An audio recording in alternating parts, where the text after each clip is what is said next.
emergency day that you talked through the Oh, yeah. location? No, I pass it over to, if I can. Or highlighted location?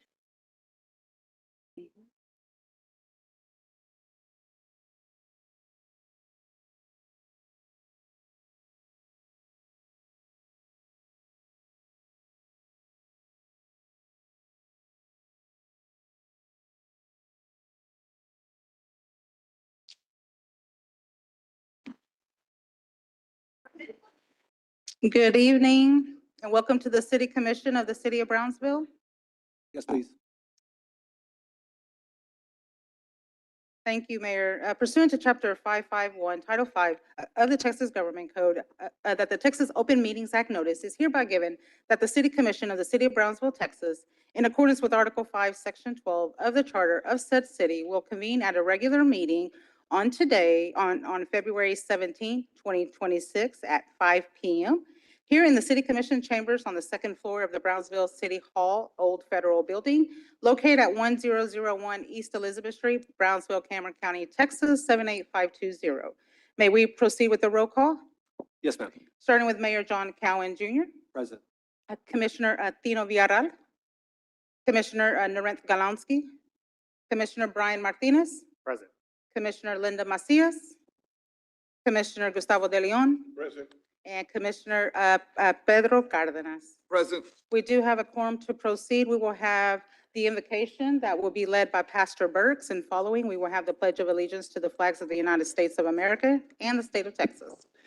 Please stand for the prayer and please remain standing for the pledge to the flags afterwards. Father God, we thank you so much for this nation that we're blessed to be part of. And Lord, we thank you for the responsibilities that each of us has been given as citizens during this time of elections. Lord, we ask you to lead and guide each of our voters during this process. Lead and guide our candidates to run their campaigns in a way that will glorify you and that will bless the districts that they represent. Lead and guide each of us to be what we need to be during this process, and help us to remember that just because somebody else has a different opinion does not mean that we couldn't love them and that we should. Lead and guide us in that. Lord, I ask you to lead and guide our mayor, city commissioners in this meeting today. Lead and guide each of the presenters in every way, Lord. Let the outcome be what's best for the city of Brownsville. In the name of Jesus Christ, amen. And we have a short moment of silence where we can all add our prayers to what has already been spoken with all that's happening right now.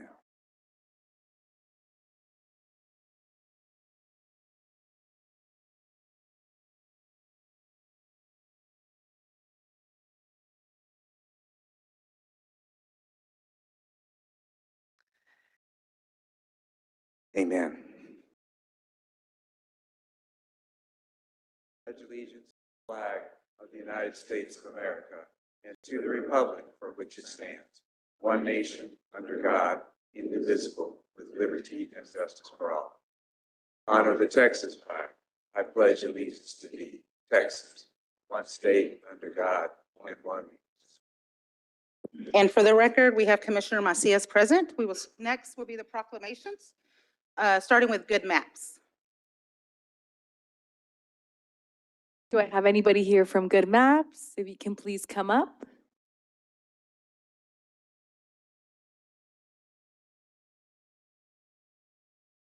This is a proclamation recognizing Good Maps, whereas the city of Bronzeville is committed to promoting accessibility, inclusion, equitable access to public facilities and services for residents and visitors of all abilities. Whereas Bronzeville, South Padre Island International Airport serves as a critical gateway to the region and plays a vital role in ensuring a safe, welcoming, and accessible travel experience for the community and traveling public.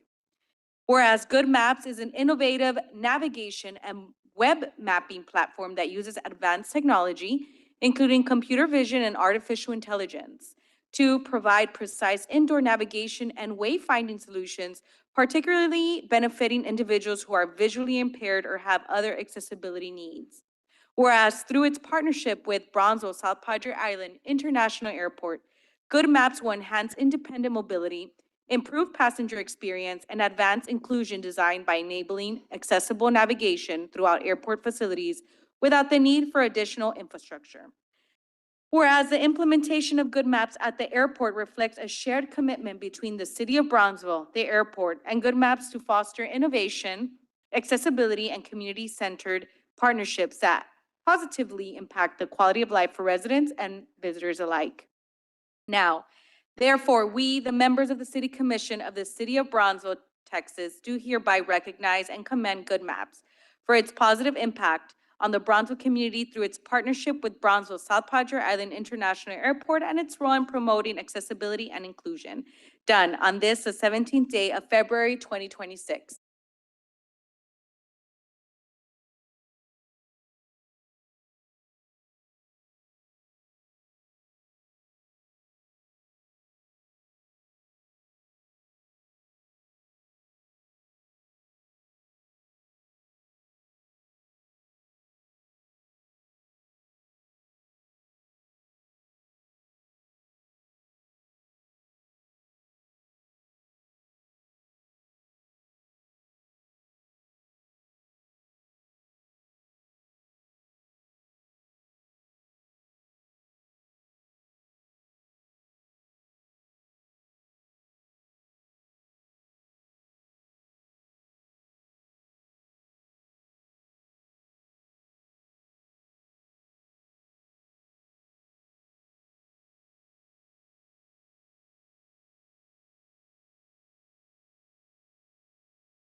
Well, I want to first off say thank you all for giving me the opportunity to be here today. And I've been here for about 24 hours and thoroughly loved your city so far, so I appreciate it. Quick background on myself. I am a blind individual, of course, but I haven't always been blind. So lost my vision about 7 years ago and quickly realized that, accessibility is my strong suit now, and I really want to spread the word on that. And so I've gotten to be connected to the Brownsville team and introduced them to Good Maps. And Good Maps started about 6 years ago with the goal for accessible indoor spaces for blind and low vision individuals like myself. But since then, we really have grown to know that everyone else really needs a little assistance, whether that's a deaf individual, neurodiverse individuals, people with mobility challenges. We've also added 27 languages now as well. And what this does is really gives the same opportunities for someone like myself, for people with other accessibility needs, to have the same, chance to navigate and have a little more freedom in indoor spaces. So what we've done is we've mapped out the indoor and outdoor space of the airport, so I can navigate that by myself from the jet bridge all the way out to my rideshare or taxi, and vice versa. And so, giving me the opportunity to navigate freely can, just boost my daily life, give me more independence, and really hoping to do the same with people throughout the city of Brownsville and also people traveling in and out. We know that, if someone's going through the airport here, they're not stopping here. And same, coming into the airport as well. So we've been really trying to grow that network of airports and other venues. We have rail stations and universities, city buildings, things like that. But we have now 42 airports, and we are really, making it a more, not safe, more independent way of traveling, more confidence. I want to be able to have that same freedom I used to. So I really appreciate Brownsville taking that step further on accessibility, but also helping those who, may be elderly or speak a different language, things like that. So I'm here this week to do a public launch tomorrow, actually at the airport from 10 to 12 noon. And we're going to be hosting, different organizations from the community, other blind individuals like myself, and really just try to spread the word, if you will. So would like to invite anyone out to the event tomorrow, and another thank you to the city of Brownsville for putting accessibility first.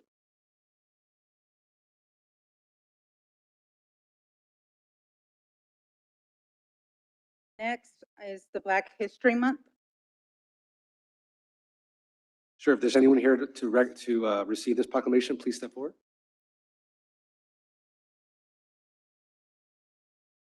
So I'm honored to read this proclamation of the City Commission of Brownsville, Texas, recognizing Black History Month. Whereas during National Black History Month, we celebrate the vast contributions of Blacks to our nation's history and identity. And whereas each year, February is designated Black History Month to remember and reflect on the tribulations faced by the Black community while learning from the vibrant culture and history and celebrating its many invaluable contributions. And whereas shining a light on Black history today is as important to understanding ourselves and growing stronger as a nation as it has ever been. That is why it is essential that we take time to celebrate the immeasurable contributions of Black Americans, honor the legacies and achievements of generations past, reckon with centuries of injustice, and confront those injustices that still fester today. Whereas the 2026 national theme for the observance is African Americans and Labor, highlighting the significant contributions of African Americans to the workforce throughout history. And whereas the City of Brownsville is deeply committed to equity and inclusion, and as such, honors the contributions made by our Black community and wishes not only to acknowledge them, but to commemorate and celebrate the contributions made by local residents. And whereas our community is better because of their contribution, resilience, and fortitude, who contributed in music, sports, academic, business, and economics, and the overall progress and well-being of Brownsville's growth and development. Now, therefore, we, the members of the City Commission of the City of Brownsville, Texas, proclaims the month of February 2026 as Black History Month and encourages all residents to honor and join in the celebration of Black American history, contributions, and culture done on this, the 17th day of February 2026. Signed, the Mayor and the City Commission.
Hello, my name is Veronica Mallard. I am a board member of Village in the Valley. Village in the Valley is an organization that helps elevate and unite the Black community while connecting with other cultures in the Valley. If you want to know a little bit more information about what we do, events that we have coming up, you can go to our website, villageinthevalley.org, or follow us on our social media pages, Viva RGV. We do a lot of different community events. We do a lot of networking events. Also, we give scholarships out to Black kids in the RGV, and which is something we have open right now. So if you know any students who are eligible, send them our way. Thank you so much for honoring Black History Month.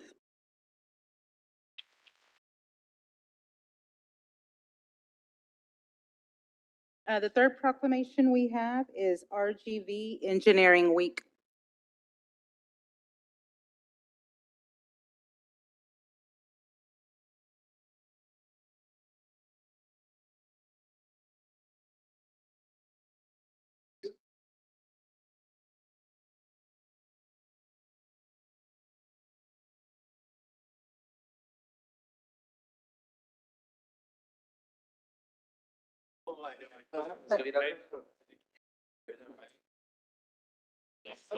Scott, how you doing?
So I think this is the biggest group we've ever had for a proclamation, but it is my honor to read this proclamation of the City Commission of Brownsville, Texas, recognizing 2026 National Engineers Week. Whereas engineers are dedicated professionals who transform ideas into reality, shaping the world through their creativity, innovation, and expertise. And whereas the contributions of engineers have been vital to the development of infrastructure, technology, and advancements that improve the quality of life for all citizens. And whereas the City of Brownsville recognizes the importance of science, technology, engineering, and mathematics, STEM, education, in inspiring the next generation of engineers and fostering economic growth and sustainability. And whereas this year's National Engineers Week, observed February 22nd through the 28th, 2026, celebrates the engineering profession, focusing on inspiring the next generations of innovators, highlighting the impact of engineers, and supporting STEM pathways. And whereas engineers in Brownsville contribute significantly to the city's progress, including advancements in aerospace, renewable energy, and infrastructure projects, reinforcing our commitment to innovation and excellence.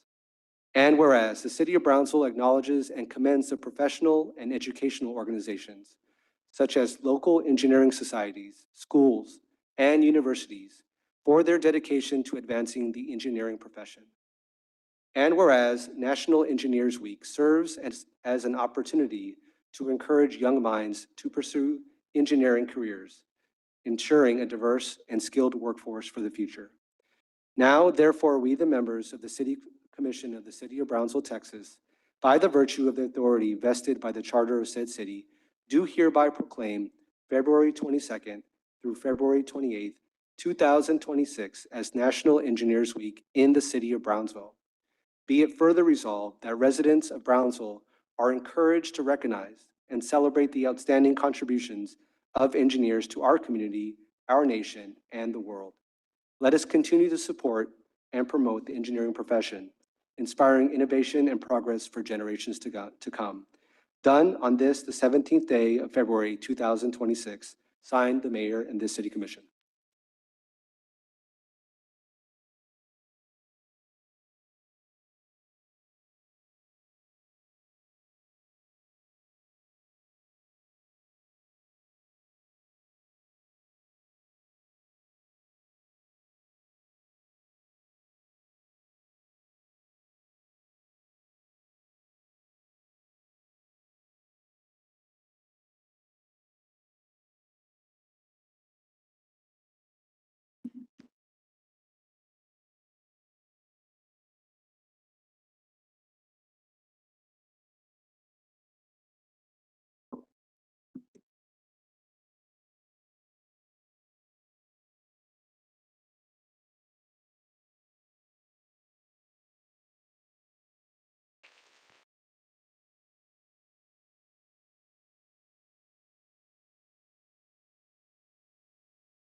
No pressure, huh?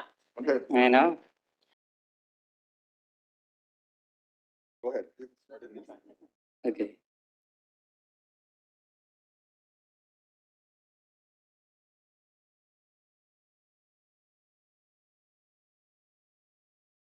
All right. Go ahead, Yeah. sir. Well, so engineers can bring a crowd, right? Like, I think this is a record of attendance for a proclamation of EWIC.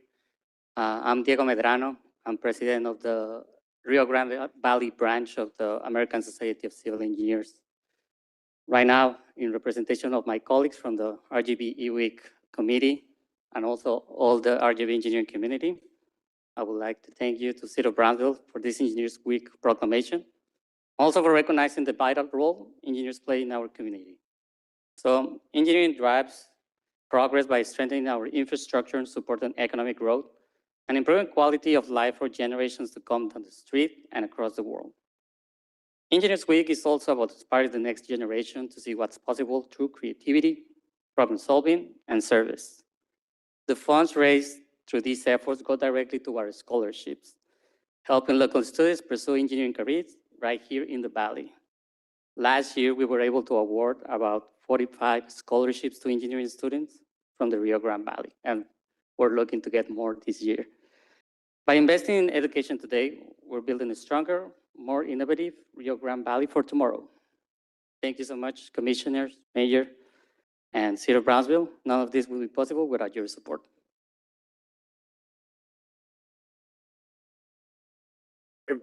I'd just like to say a few words. I want to thank the City Commission and our mayor for presenting this proclamation. Your recognition truly means a lot to our organization. And I want to thank all the engineers who are here today. It's really, I don't think I'd ever seen this many engineers in one room at one time, even when we have drinking events. More than anything, I want to thank the engineers for their contribution to our youth in our community. They've been really instrumental in E-Week. This has probably been fourth year that we do this, and it's been really nice to see the young students that participate and collaborate with our engineers that offer internships for many of our students in our community. So I just wanted to share that with you, and thank you all for that.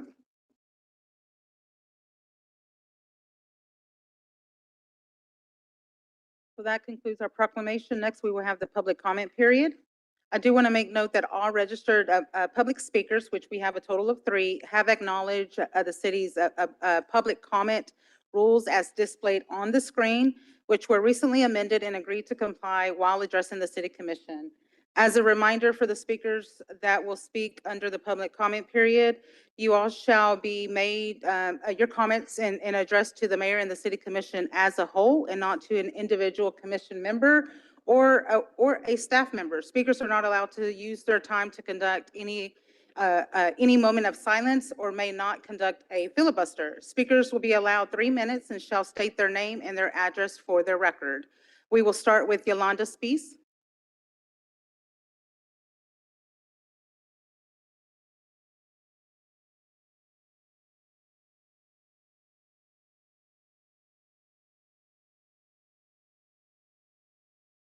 There seems to be a communication breakdown and misunderstanding. Just because I've ceased speaking does not mean I am done with my public comment. It definitely does not grant you with the authority to chase me off the mic. There are several ways of communicating. We have our voices, our bodies, our eyes, and all of these police officers with their big guns are sending a message without uttering a word. If you are sending me down off the podium without me walking from the podium, you are interrupting me and taking away and violating my personal rights. I get my 3 minutes, period. When you expect me to leave because you let me talk, I'm still up here communicating my message. I'm not done until I leave the podium, and you cannot chase me off the podium before I am done. I leave when I am done, and you must accept and respect that. If you're silencing me, you're out of order. If you're doing this to me and other people, people need to know that you are being disrespectful. This leads to my next point, and I am posing this question to all of you. Why did you run? Why are you here? What are you trying to do? Who do you serve?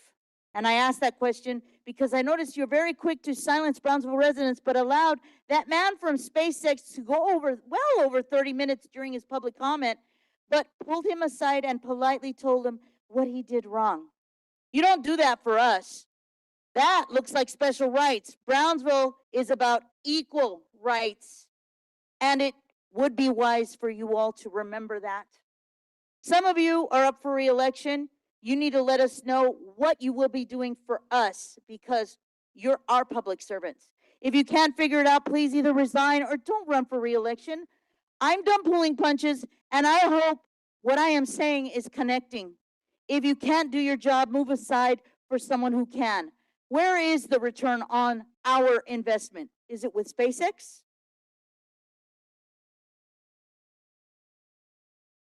Thank you, ma'am. Thank you. That concludes the public comment. Ma'am, I'm sorry, we have other speakers that would like to speak to. Start it over.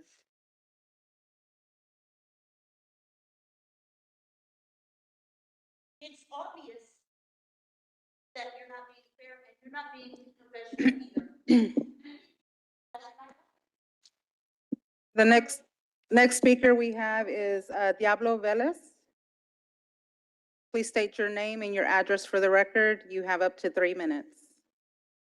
Diablo Velez, 1254 Tyler Street. I have a comment on Yolanda against the city of Brownsville. According to Yolanda, police went to her home and harassed her and mistreated her. And she's accusing the police of misconduct and abuse of power. Also, police took away her dog. When Yolanda asked the police for the dog whereabouts, police response was that they lost it. Now, commissioners and you, Mayor, how in the hell the police lost such evidence? Lost the dog.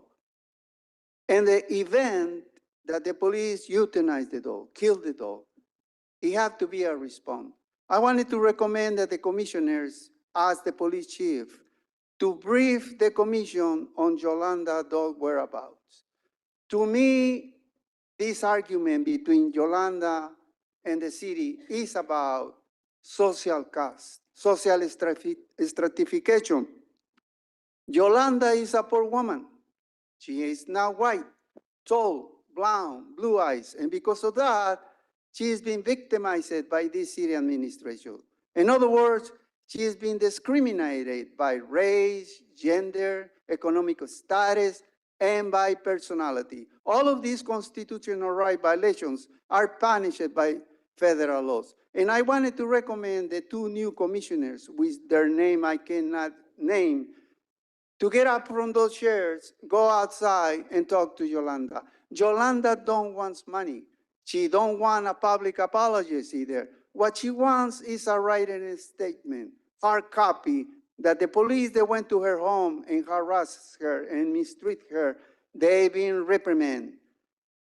This pathetic and ridiculous argument between Yolanda and the city needs to be stopped. It's not good for the city. And if you think that nobody is listening, you're wrong. Thank you very much.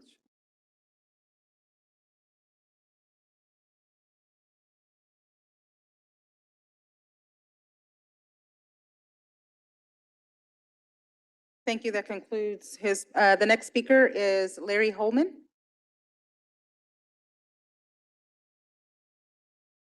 Please state your name and your address for the record. You have up to 3 minutes.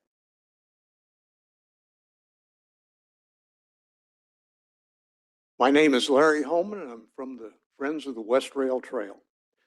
I may be out of place, but I came here to thank the city for helping us all these years.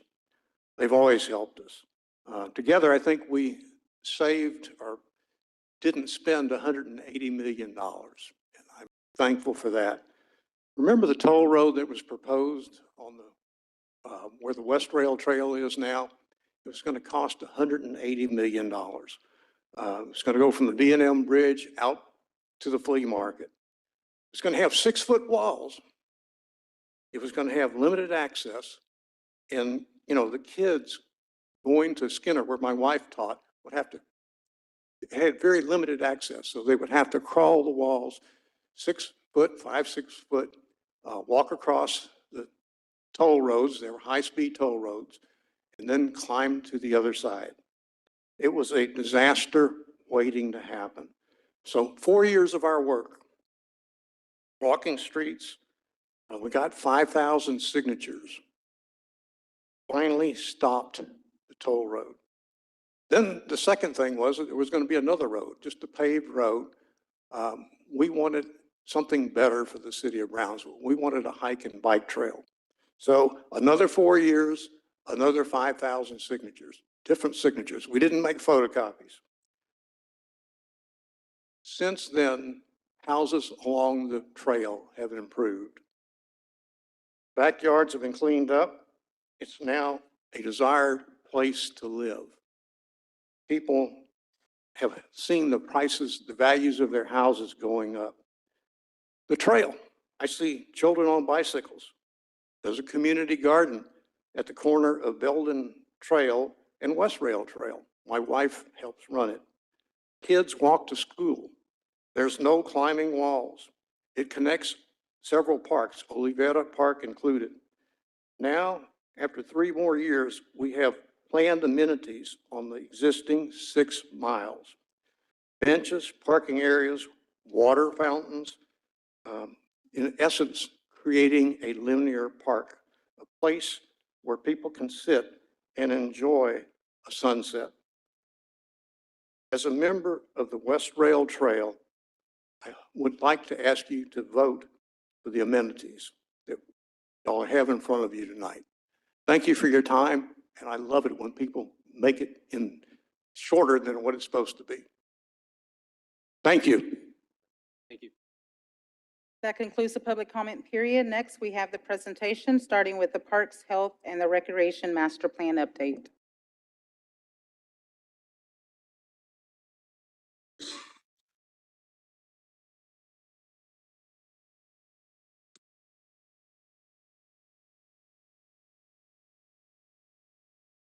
Good evening, Mayor and Council and Commission and our honored guest. We have Stantec. As you know, we started the process of our master plan last year. Thank you for funding that and helping us with that program initiative, as well as BCIC help fund, grant us funding so that we can do this initiative. This initiative is going to be able to give us a very organized and strategic plan going forward for the next decade. In addition to that, we hosted public charrettes and meetings last year with all our stakeholders at different wards and sections of the city, so we can get input from the community. Sorry, it's been a long day. So tonight, we have 2 of the representatives from our partnering firm, which is Stantec, and they're gonna go over this final draft that we have. We're giving an opportunity for the public to see, but as well as you and the commission, Mr. Mayor, so that we can really see what was gathered data-wise from this group and from partnering with us at the city as we gathered the input. And Haley's gonna lead the charge, and she's from Stantec. And then at the same time, we would come back in about a month from today exactly, on March 17th, looking to get the master plan codified as well. So this is a great opportunity for everybody to see it and really see what was captured from the input of our citizens and our community members and our stakeholders as well. So thank you very much.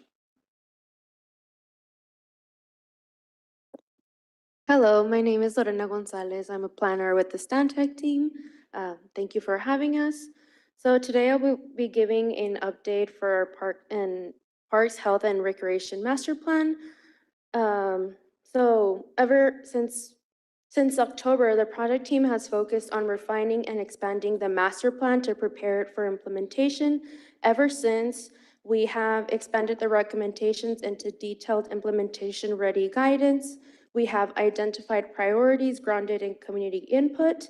We have conducted a Parks and Recreation and MPMO technical review, developed implementation and funding tools to support implementation, and we have prepared and delivered the final master plan draft. The master plan has moved from understanding system needs to defining clear actionable items and implementations tools that position the city to move forward with confidence while maintaining flexibility as priorities, funding, and opportunities evolve. So recommendations are part of a structured framework designed to move from vision to action. Each level builds upon the other to guide consistent implementation and ready decision-making. Guiding principles define the vision, objectives organize the focus, strategies chart the approach, recommendations direct implementation, and action items execute the master plan. For these strategies, we also have crossover strategies which support multiple guiding principles and objectives. And we also have priority strategies that reflect the priorities that receive the most support from the community during our community engagement round. These are recommendations at a glance. We have 5 different guiding principles. Healthy People, Active Lives focuses on positioning parks as health hubs for natural recreation and community life. Connected by Community focuses on making sure that we have a well-unified and linked park system. Rooted in Nature positions parks as resiliency, habitat protection, and biodiversity health. One City Growing Together focuses on economic prosperity and putting Brownsville as a destination map. Excellence in Action focuses on the operation and maintenance aspect of our park system. If a master plan is implemented, this plan will create a Brownsville where nature sustains life, movement fuels health, balance is restored, community life fosters vitality, and health belongs to everyone, and collaboration builds on well-being. Now, I'll be going through kind of how these recommendations look in the plan itself. This plan is designed to be action-oriented.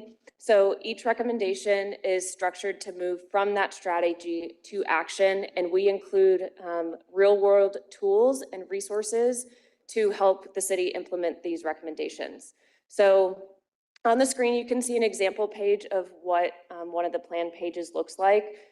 You can see crossover strategy is identified there, so that means it either supports multiple objectives or multiple guiding principles, and that priority strategy symbolizes that the community really values this initiative.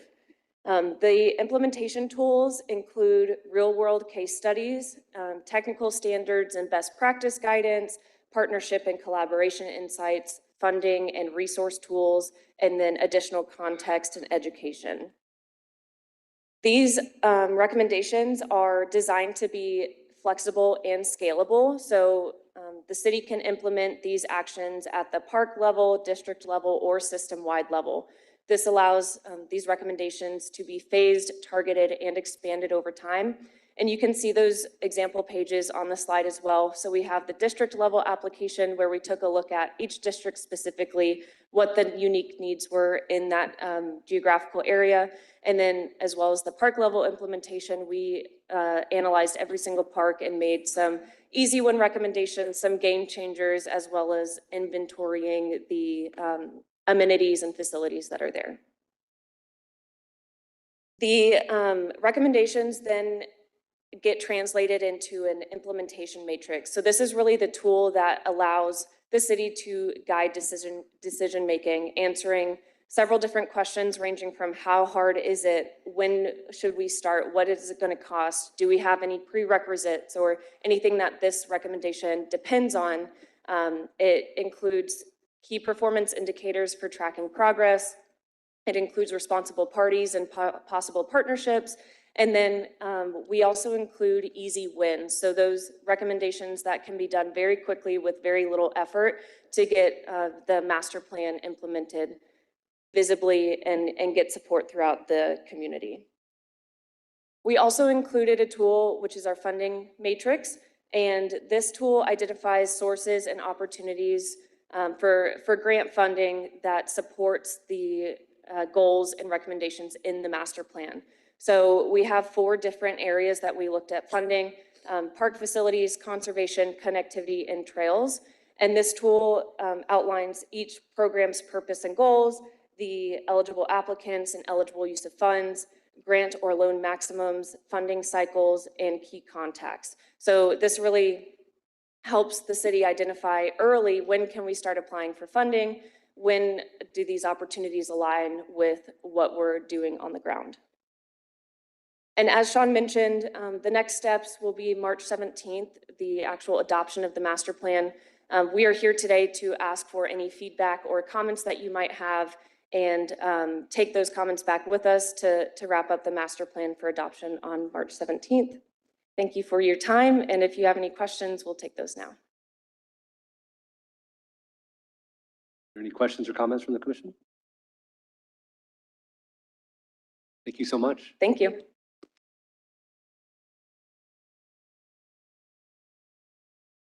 Next, we have the city manager's update. Turn it over to Mr. Guard.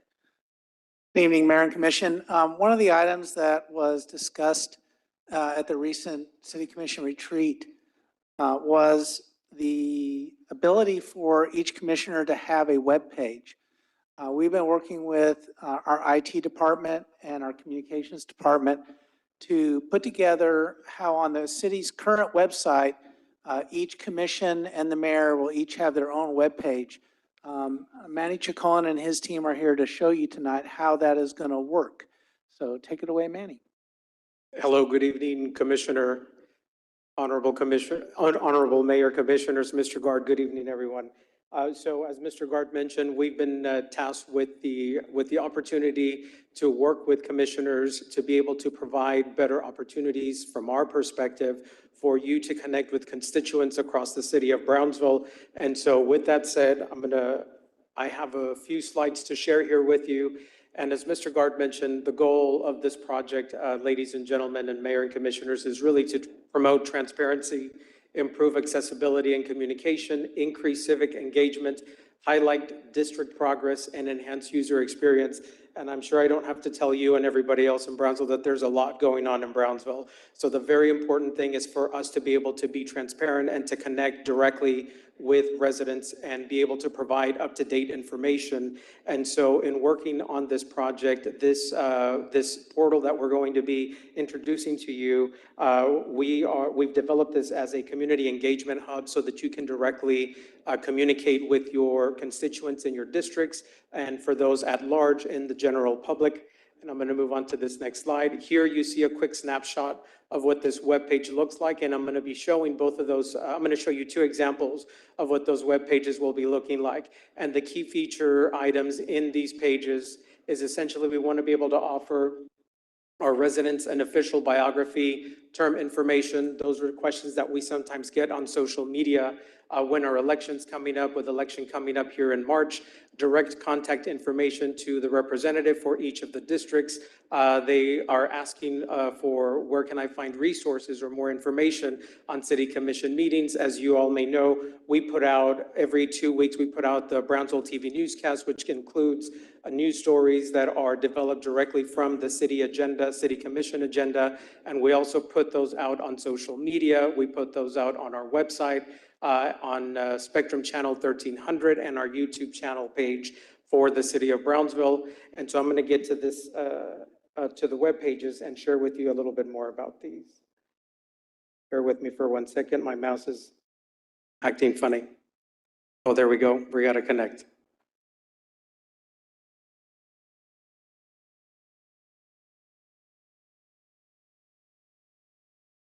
Thank you, Carlos. So I'm going to start with the Mayor John Cowan Jr.'s page here. As I mentioned to you, you will have a biography here for each of the elected officials.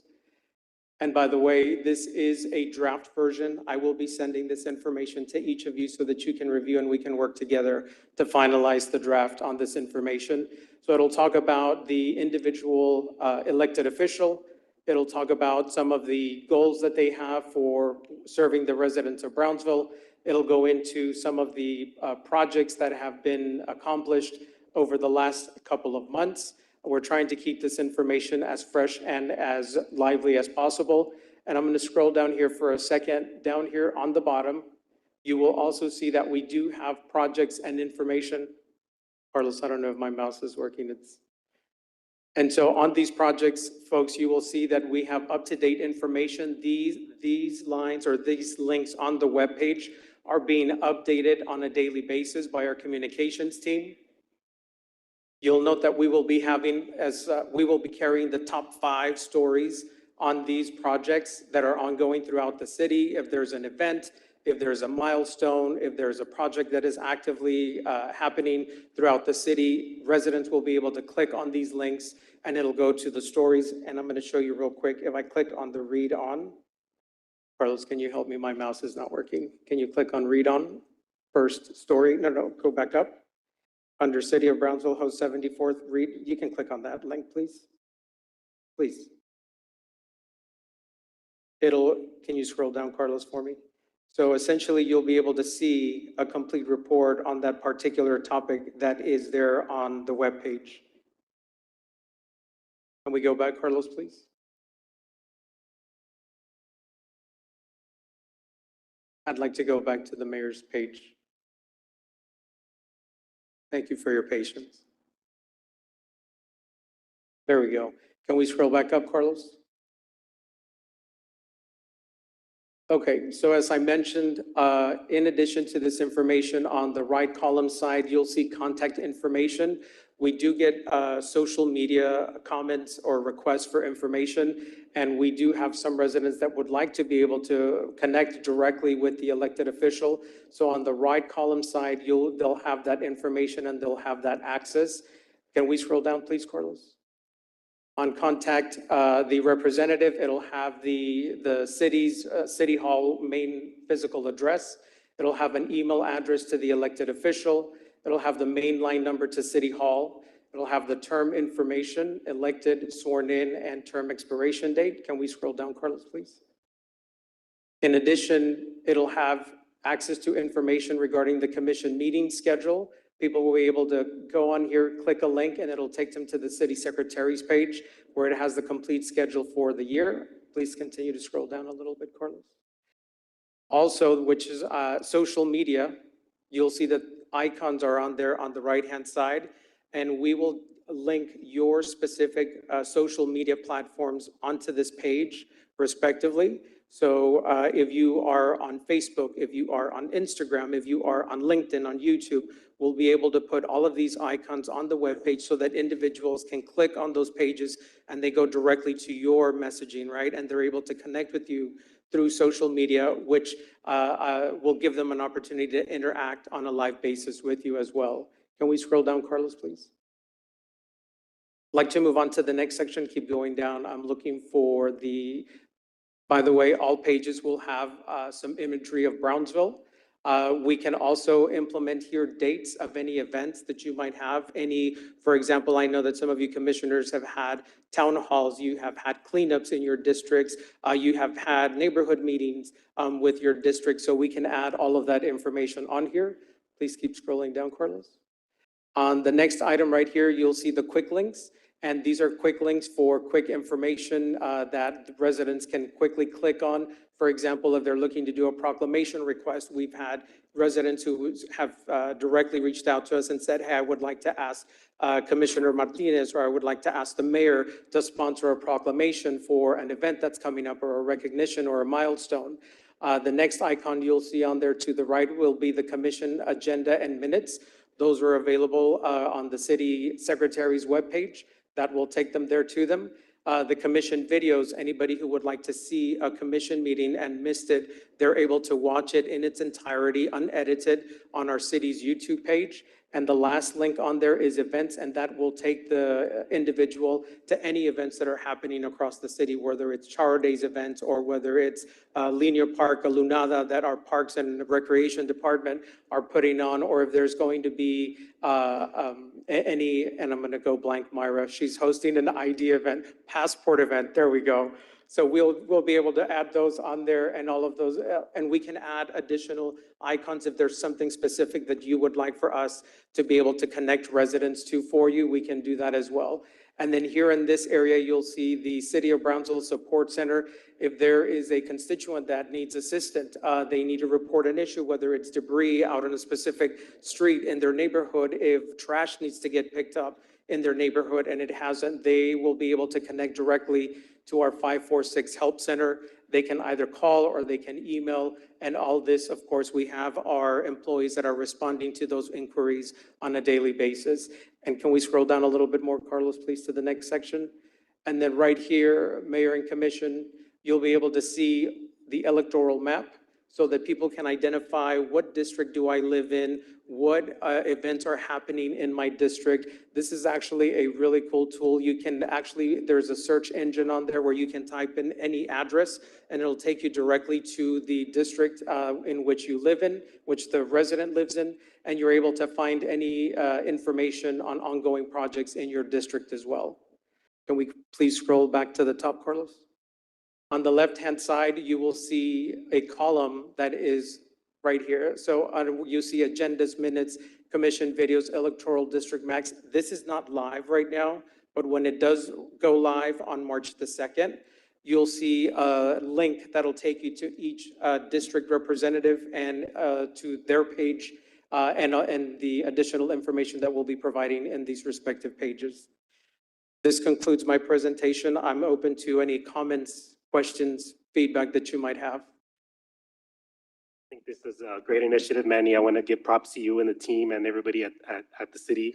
I think that when the city is growing, education is a big component of it for us to continue to grow. But more importantly, I think this initiative also closes the gap because we don't have physical offices. So this really serves the accessibility for our residents. So this is very neat. Thank you, Commissioner. Carlos, I'd like to add one more. I have one more page very quickly to show. Commissioner Macias, I hope you don't mind. We're going to put you on the spot here for a minute. No, please, go ahead. Commissioner Macias, we also prepped a page. And so this is what the commissioner's page will look like. It'll have the headshot, as I mentioned, information on bios, again, going specifically to the district for each of the representatives. It'll have the contact information, and then can we scroll down to the social media icons, Carlos, please? And again, once again, I do want to emphasize the social media platforms that you have. We will be putting them on there so that folks can click on the icon and they'll be able to connect with you directly on your social media platforms. Commissioners, Mayor, any other comments, questions? Thank you so much, Manny. All right. Really appreciate it. Thank you. Next, we have the consent agenda items, items 1 through 13 for your consideration. Mayor, I'd like to pull item number 1 and item number 5. That said, can I have a motion, please? I move to approve items 2 through 4 and 6 through 13. Second. We have a motion and a second. Any further discussion? Not all those in favor, please say aye. Aye. All those opposed say nay. Ayes have it, motion carries. Thank you for item number 1 for the minutes. Yes, ma'am. I'm sorry. The minutes are always on the last, my review for the packet, so I always catch little things at the very end, but it's missing the date, the minutes. I believe it's February 3rd. It's nowhere on the front page. I think that's Okay. yeah, if we can correct that, please. Yes, we'll Thank you. correct the scrivener's error on that. Thank you, Appreciate Commissioner Martinez. So with that. And with that, I'll move to approve. We have a motion. Do we have a second? Motion and a second. Any further discussion? Not all those in favor, please say aye. Aye. All those opposed say nay. Ayes have it, motion carries. The consent item number 5 is a consideration and action to authorize a contract with Dodson's House Moving LLC in the amount of $404,256 with 59 cents for moving the Neal House contract number 064-26-EPMO-CP with an estimated term of 6 to 8 weeks or until the completion of work. Thank you. I had a question and a request. My first question was, I know I asked this the last time we entertained it about having some document resolution, MOU, agreement, anything in place before moving forward with doing anything on the house, the Neal house? I'm sorry, Commissioner, what kind of document? Like an MOU that lays out, who the owner is, who's in charge of it, and Yolanda's here to speak to this issue. Hi, good afternoon, Mayor and City Commission.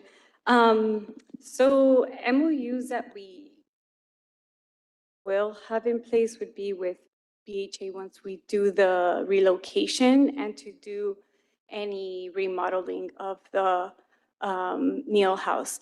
As of right now, we have received authorization from TSC to move forward with the relocation since it's currently sitting in their property. correct. So at the moment, we are entertaining an item to just move the house. There is Right. still no plan in place after the fact. That's correct. My request was, I know we have a new member of the commission, if we could just get a little bit of context in of the history of past attempts for the Neal House. I know this is not the first time that we've entertained it, but if we can share that, a little bit on that, it would be appreciated.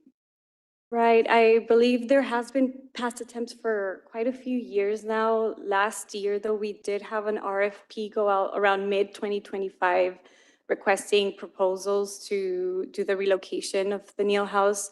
We didn't receive any proposals, so we went back to adjust the scope and then decided to move forward with one of our co-op vendors, which is Dotson, who is actually specialized in doing these relocations. They're actually well-known throughout the state and well-qualified to perform the work. I was under the impression that there was former partners involved before. And I ask these questions because it's over $400,000 to just move a house. And Right. I want there to be a guarantee in place that this taxpayer money is going to be used to its full potential. Yes, so we did receive approval from the Texas Historic Commission on the scope of work and their agreement on the price for the relocation. If you haven't had the opportunity to see the house itself, it's in a very delicate condition. Right. There are parts like the newer ones that won't be able to be moved. And the vendor has been very transparent about the difficulties that are going to come with doing this relocation. So we have also received support and agreement from Preservation Texas in accordance to the scope of work and the price that we are paying. Appreciate the clarification. Thank you.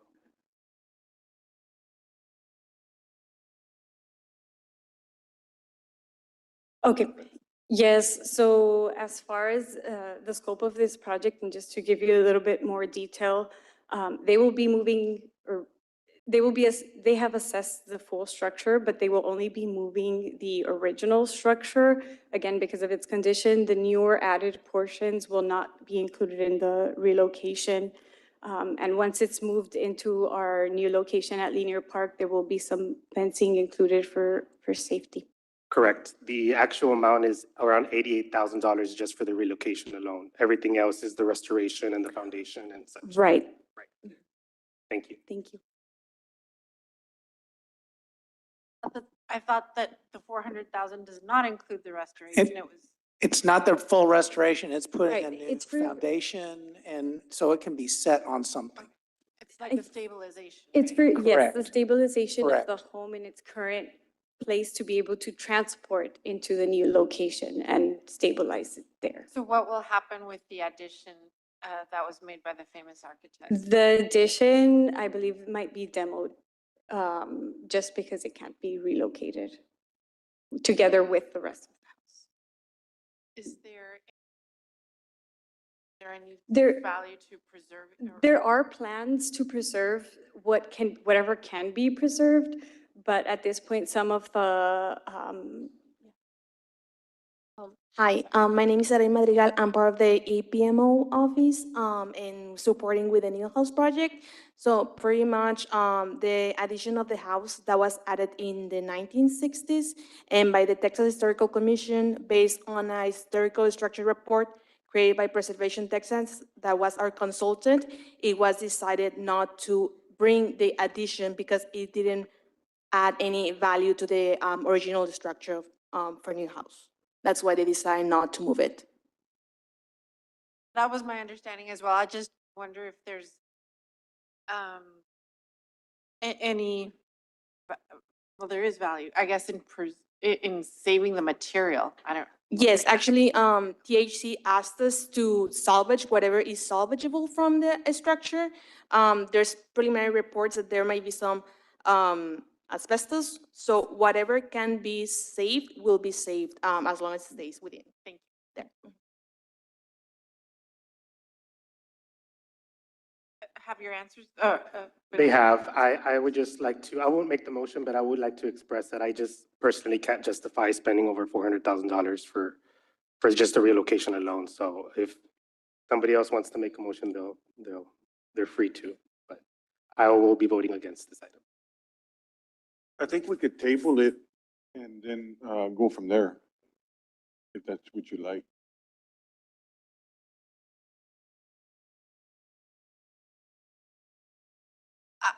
I agree with your sentiment, Commissioner Martinez. This has been something that I think the mayor and I have seen since our first time around. And every time that we delay it, it gets more and more expensive. So I would rather just move on ahead and try to do something about it. But so I'll make the move to approve the item as presented. Okay, we have a motion. Do we have a second? So it failed for a lack of So- second. I'll second the motion.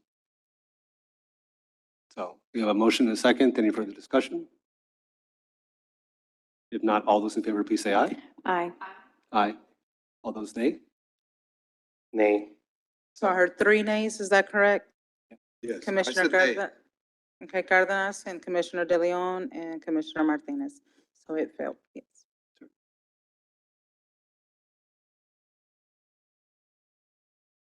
All right, that concludes the consent agenda items portion. Before we, Mhm. so can we keep it there at TSC? Because it's a city-owned property, but it's on property that doesn't belong to the city. So We will have some discussion on this and we'll report back to the commission. To keep it on here, I'd rather make a motion to table and bring it back with that kind of information, if that's all right with everybody. That way we don't just leave it in the limbo. So I like to table, bringing it back, and does three meetings from now work for you all? I understand it got tabled, but not with a vote. I'd rather have a vote so we can bring it back in 3 meetings. Is that? In 3 meetings? Yeah, I Yes. think that So gives that'll us be 45 April days 7th. to try to get it. Commissioner. Right, what happens with the quotes if I don't know how long the quotes will be held for.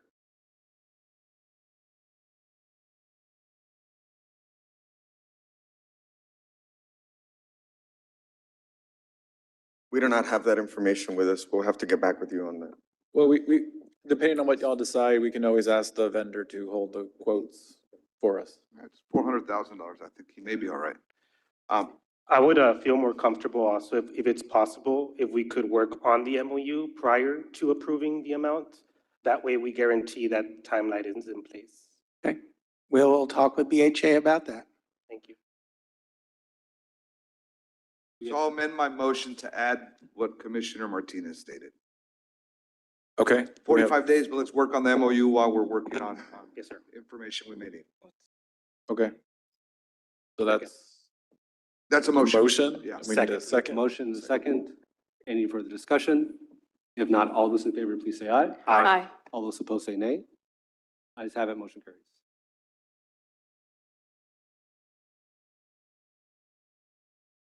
Public hearing, item number 1 is a public hearing and action on the first reading on ordinance number 235-2026-001 to rezone from the residential single family to the residential suburban to allow a duplex of 0.167 acres of land at a block 21 Chicago Gardens subdivision, share 26, that East Espiritu Santo Grant, Cameron County, Texas, located at 471 Bowie Road here in Brownsville at 78521, as shown in Exhibit A, District 2. Thank you. Good evening, Mr. Mayor, Commissioners. This request is to rezone a property from residential single-family to residential suburban R2 to allow for the use of a duplex, or actually the construction of a duplex. Again, the property is located at 4715 Bowie Road. As required by state law, staff posted a physical notice on the property, and we also sent out mailouts to property owners within a 200-foot radius. We sent out 10 mailouts and received no written opposition to the request. The area is zoned R1 residential single family in all directions, with the exception of the area to the southwest. That's zoned R3, which is zoned R3. And that current use is a 6-building apartment complex. That's the Bowie Gardens Apartments. And then Champion Elementary School is located directly across from Bowie Road. This is just an aerial image just to kind of show you the development around the area. Again, there's a multifamily apartment complex across the street. There's an elementary school. There's also a Kingdom Hall just a few lots down.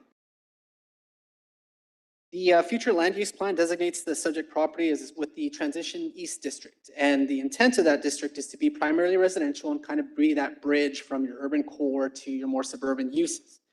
Therefore, staff is recommending approval. We do feel like it is consistent with the comprehensive plan and the future land use plan.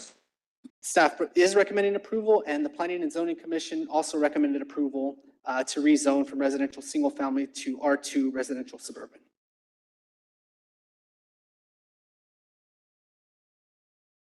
Any questions or comments from the commission? All right, this is a public hearing, so if there's anyone here that wishes to address this item, please step forward and state your name. Move to close public hearing, Mayor. Second. We have a motion and a second to close public hearing. Any further discussion? If not, all those in favor, please say aye. Aye. All those opposed say nay.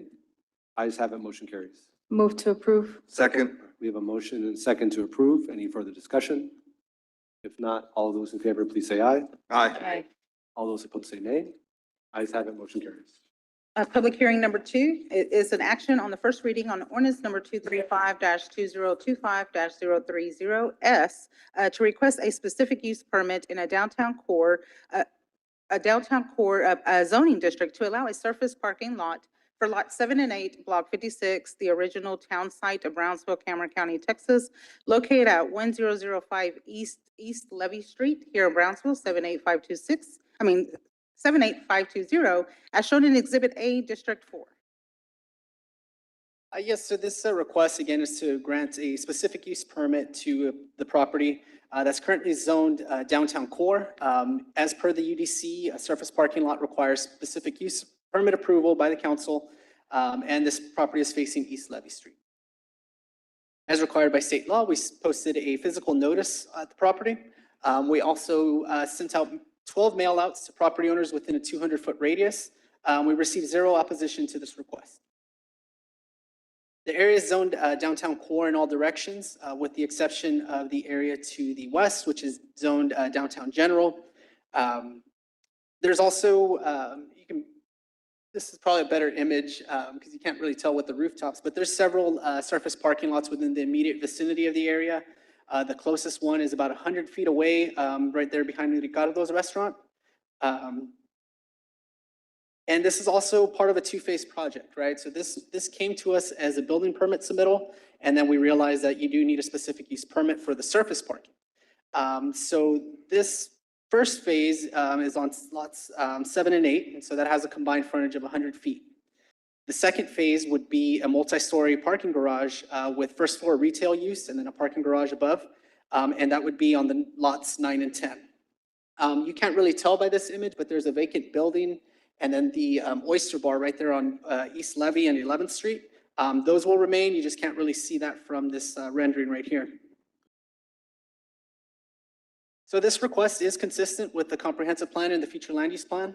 Staff is recommending approval of the specific use permit to allow the surface parking lot with the condition that the second phase of the project, the parking garage, will be developed within 5 years from the date that the SUP is approved. And so when we say that it's required, it would be a certificate of occupancy would be issued to the parking garage, the second phase, within 5 years of the adoption date. So if council decides to approve this tonight, it'll go for second reading on March 3rd. And then therefore, 5 years from then would be March 3rd of 2031. So by March 3rd of 2031, the developer will have to have completed the construction of the parking garage and receive the certificate of occupancy. And then also the condition is that all phases of the project shall comply with applicable building and development standards. So again, we are recommending approval of the SUP, subject to that the development of the second phase is completed and a certificate of occupancy is issued within 5 years of the date of the second and final reading. And of course, that all phases of the project comply with applicable development standards.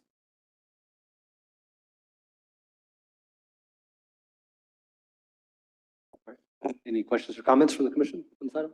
I do have a question on this one. Is this where that old gas station used to be? And do we have any issues with historical preservation on it? Because I know that it was supposed to be there and then it kind of got knocked down. Yeah, the gas We station's okay with gone, it? so there's no issues with it. No issues. All right. Thank you. Thank you. Any questions or comments? All right, Move this is a to public close. hearing. Sorry, go ahead. So this is a public hearing, so if there's anyone here that wishes to address the commission on this item, please step forward. Move to close. Second. All right, we have a motion, a second to close public hearing. Any further discussion? If not, all those in favor, please say aye. Aye. All those opposed say nay. Ayes have it, motion carries. I move to approve. Second. We have a motion and a second to approve. Any further discussion? If not, all those in favor, please say aye. Aye. All those opposed say nay. Ayes have it, motion carries. The next public hearing, item number 3, is a public hearing and action on the first reading on ordinance number 235-2025-028-S to request a specific use permit in a commercial corridor, a zoning district to allow an event center for Lot 1, Block 1, MG Estate subdivision, a re-subdivision of M Sabano Partition, Wymore Estate Subdivision, Cameron County, Texas, located at 7245 Paredes Line Road here in Brownsville, Texas, 78521, as shown in Exhibit A in District 3. Thank you. Good evening, Mayor and City Commissioners. As mentioned, this is a specific use permit request within a commercial corridor property. The reason behind the SUP is basically to allow an event center to come into this proposed property that is currently fronting Paredes Line Road.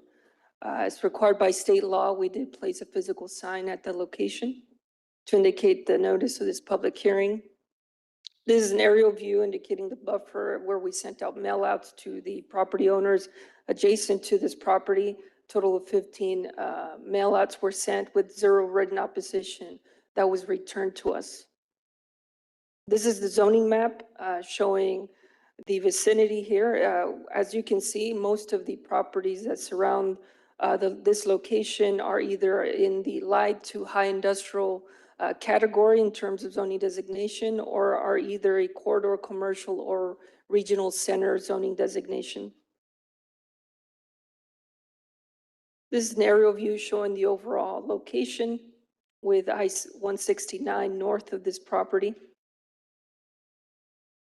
This is a proposed site plan that was submitted with a specific use permit request.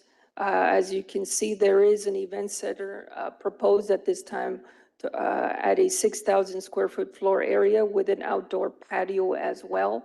By count, we were able to count around 7 parking spaces that are being proposed at this location.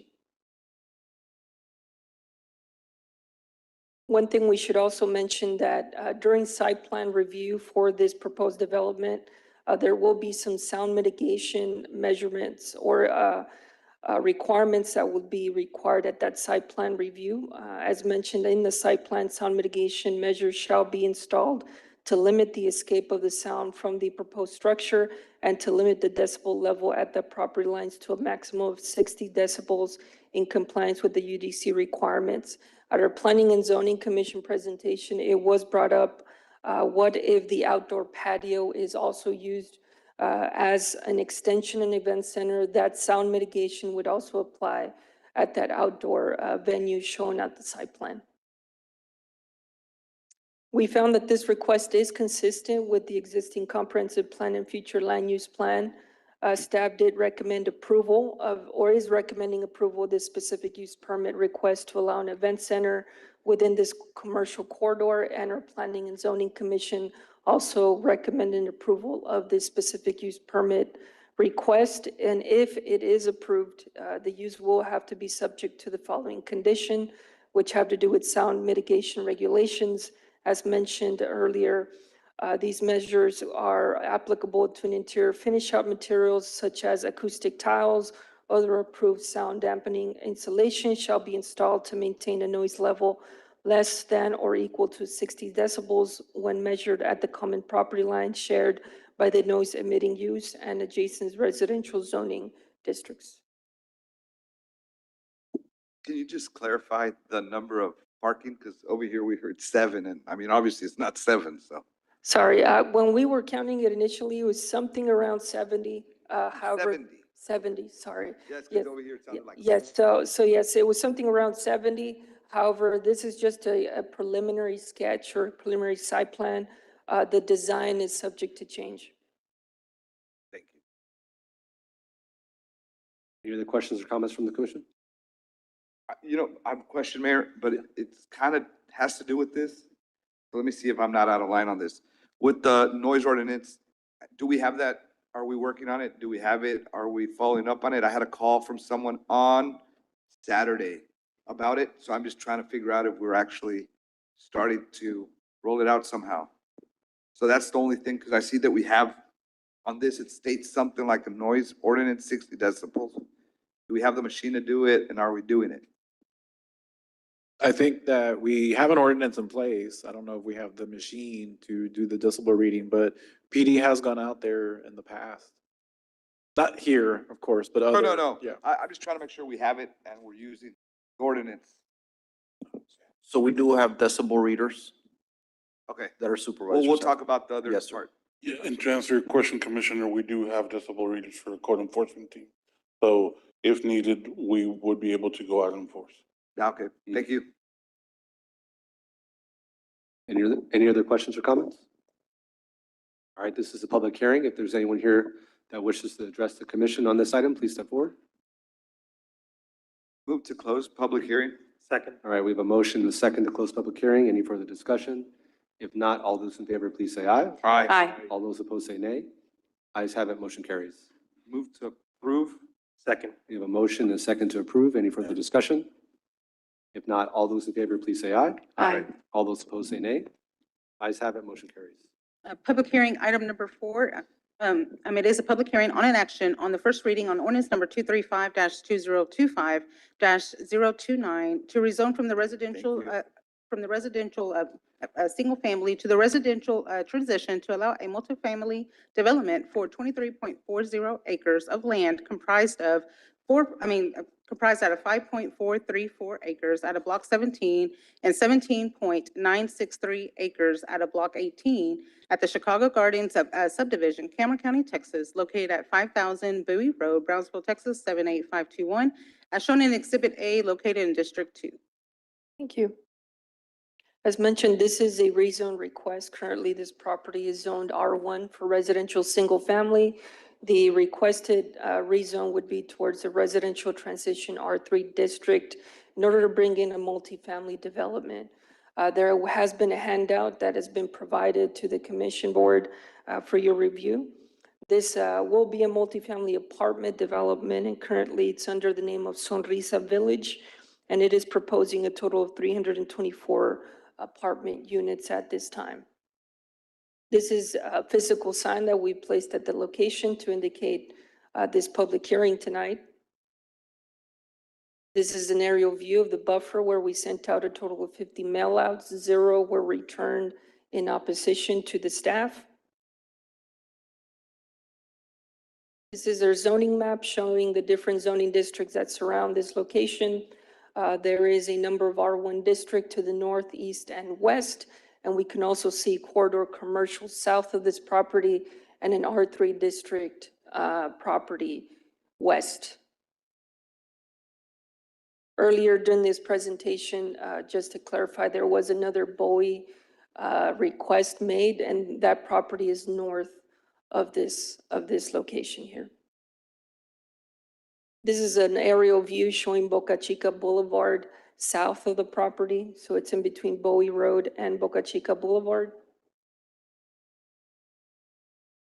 We found that this request is consistent with the existing comprehensive plan and future land use plan that we have.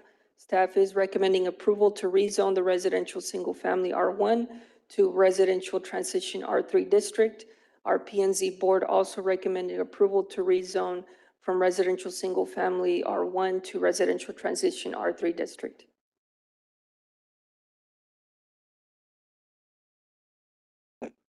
Questions or comments from the commission? So this is a public hearing. Anyone here that wishes to address the commission on this item, please step forward and state your name. Move to close public hearing. All right, we have a motion and a second to close public hearing. Any further discussion? If not, all those in favor, please say aye. Aye. All those opposed say nay. Ayes have it. Public hearing now closed. I'll entertain a motion. Move to approve. Second. We have a motion and a second to approve. Any further discussion? Not all those in favor, please say aye. Aye. All those opposed say nay. Ayes have it. Motion carries. Public hearing items 5 and 6 are companion items, so it does include one presentation. Starting with item number 5, it is a public hearing on action on the first reading on ordinance number 2026-1795A to amend the chapter 6 of the amusement and the entertainment of the City of Brownsville Code of Ordinance to amend Article 4 under the establishment of downtown entertainment district as shown in Exhibit A for the regulation bars and the restaurants, adding the civil and the criminal penalties. Also, item 6 is a public hearing on action on the first reading on ordinance number 2026-1795 to amend the same chapter in regards to the central and entertainment district as shown in Exhibit A for the regulations of the bars and the restaurants, adding the civil and the criminal penalties. Turn it over. Yeah. Good evening, Mayor and City Commissioners. Next slide, please. At the request of the City Commission, there was a request to have a citywide enforcement similar to the Midtown Entertainment District. So what we have done is proposed a unified and contiguous entertainment district, which we are calling the Brownsville Entertainment District, that will regulate bars, taverns, nightclubs, the same establishments that the Midtown ordinance regulated. From this entertainment district, we then will have sub-districts. You have your downtown entertainment district, but this particular ordinance would be adopting if passed. The area encompasses the historic core of the city, characterized by mixed-use development. And the purpose of the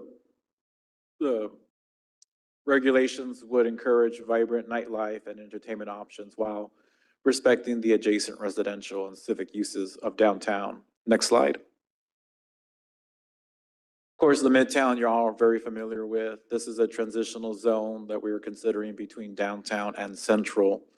It complements existing commercial activity and supports connectivity between downtown and the central districts.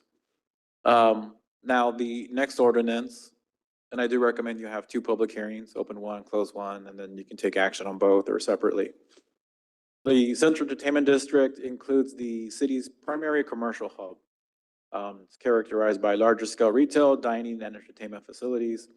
And the purpose of this is to accommodate your high capacity entertainment venues and bars while ensuring adequate infrastructure, parking, and public safety measures. Next slide. Oh, there you go. So this is the proposed downtown entertainment district. The colored dots that you see throughout would be the establishments that would be regulated. Of course, we have expanded the limits a little bit more into where we thought potential establishments could be open in the future. The odd configuration that you see with close to Brownsville Recycling Center being carved out and the other areas along, I think that's Fronton Street. Since each district area has to have 90% commercial, we have carved out heavy residential areas. Since those areas would not be commercially zoned for the type of establishments that we're trying to regulate. Next slide.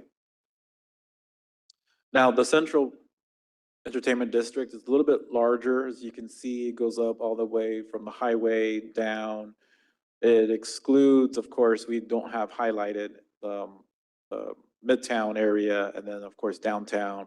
But it encompasses all the other areas where we have current establishments that this would regulate. And it's all contiguous. It's hard to see from the map, but they are contiguous along 281, the interstate highway, and I believe it's 48, which is Boca Chica, and then, of course, Ruben and Torres. Next slide. So essentially, all the three districts together would create this overlay where you have, of course, the orange colored would be Midtown, downtown Central, downtown green, and then the blue would be Central. Next slide. And just a reminder, the regulations that we had for Midtown would apply to downtown and Central. When we last had the workshop, there was discussion about what might be different for downtown based on its proximity to, it's kind of smaller, the buildings are closer, more historic.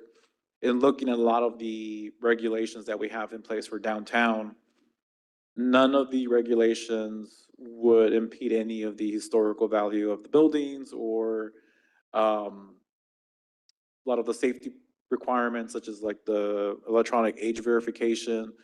That would not be too much of a hindrance on the downtown area. The one thing that we did change on this one is parking lots. We had said that parking lots might have, some businesses might not have a parking lot, right? The only parking they have is off the street. We're obviously not going to require them to put street lights on there. And that should be our responsibility for the proper street lighting. But those establishments downtown that do have parking lots, they would be required to have lighting on those parking lots. Next slide. And many of the restrictions that were applicable to Midtown, such as the security officer requirement would not kick in unless there's 2 violations under this current ordinance for that establishment. And so that is where we then will require the security guard to be there up until 3 a.m. just to ensure that, you know, the crowd leaves safely from the venue. Next slide. And here we have where you see that, you know, adequate lighting for all parking areas that are owned by them. Obviously, if they don't have a parking lot, then they wouldn't be required to do that. But all the other requirements that Midtown has, such as the age restrictions, the electronic ID verification, the mandatory signage, staff not drinking while on duty, adequate lighting and surveillance cameras for the facility, all those would be applicable to downtown and Midtown. The BYOB would also be applicable too, but if we have a permitted event that's open to the public or ticketed, and let's say there's an event where people are allowed to drink, that would be an exception to the BYOB, right? So there's a lot of cities like to have little, what they're called, fiestas. I don't go out much, so fiestas, I don't know what's another word, some kind of like a fair or something where they drink there at that particular event. And so that would be the exception to this ordinance. I can see that being an issue with downtown. You know, you have like streets closed and people have drinks and, you know, and a little pachanga or whatever. Next slide. We covered this. Next slide. And then the violations would be the same. They don't override state alcohol laws. Those are still applicable. We're not preempted by doing this. And violations would be misdemeanors and subject to fines, 2,000 for health and safety violations, 500 for all others. We would have criminal and civil enforcement. And these would be in addition to whatever state fines the police department or TABC are able to charge and of course assess for those violations.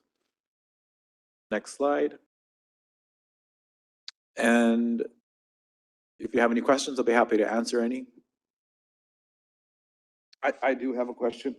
I still disagree with 12 to 2 over 51%, because I think Commissioner Villarreal last meeting and I completely agree with this, there are restaurants that you get there at 11, you order your food at 11, you get your food at 11:30, 11:45, you have a drink after 12:01 or after 12 while you're finishing up your dessert or whatever it may be.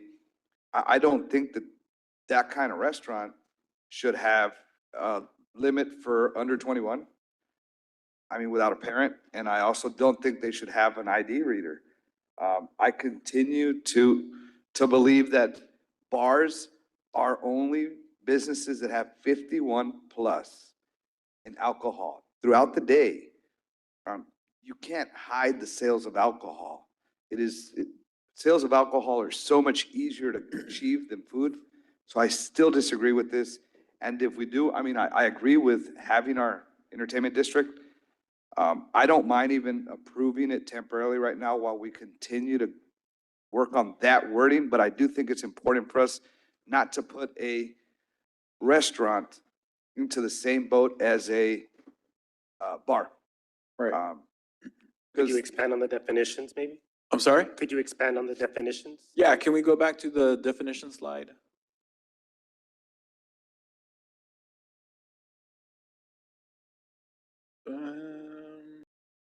Right there. Oh, what, right there.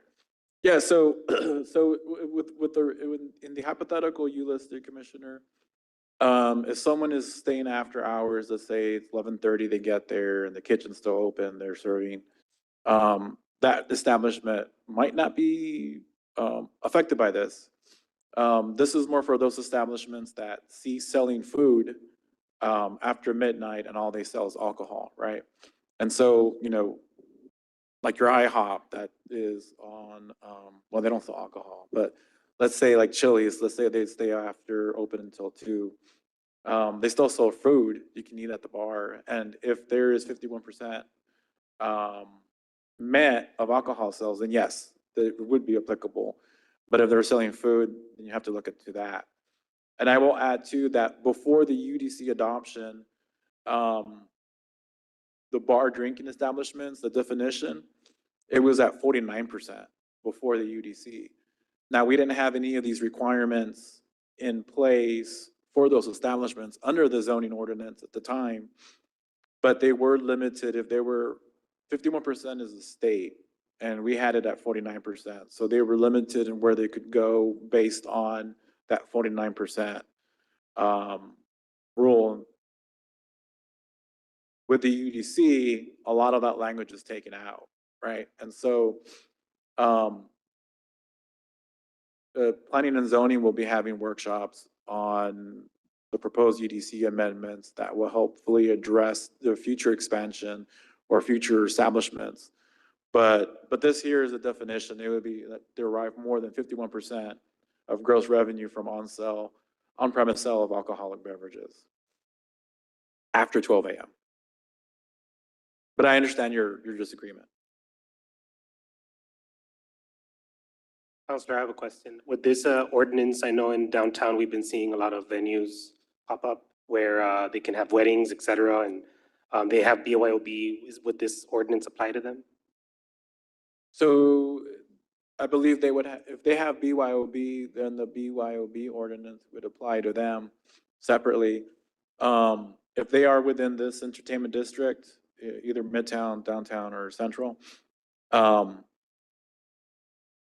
they sell alcohol, then it would be applicable to them, right? But if they're a special event center and they have a BYOB, they would be under a different category. So the BYOB ordinance would be applicable to them. Thank you. Just going back to Commissioner Cardenas' example where there's a family that stays after midnight, right? Has dinner before midnight and has a couple drinks after. But when you get your check, it's all together and all gets recorded probably after midnight, right? Right. So it all gets rolled into that. Right. So that would be the instance where we will look at their, if it's a particular restaurant, I mean, if it's a particular restaurant, they would be treated a little bit more, not necessarily different, but it would be obvious that we have to look at their receipts, right, to determine if 51% is met. If it's a bar that we know they probably don't sell food, then it's obvious. But with your, I would say your restaurants and other establishments that are similar to that, we would have to look to see, in the prosecution of it and the enforcement, we would have to look to see what the receipts were after 12 midnight, right? And so a family that's still staying late, eating, that establishment wouldn't be in violation for that because they'll get their check, soon after midnight or whenever they're closed the tab. So we would have to look into that.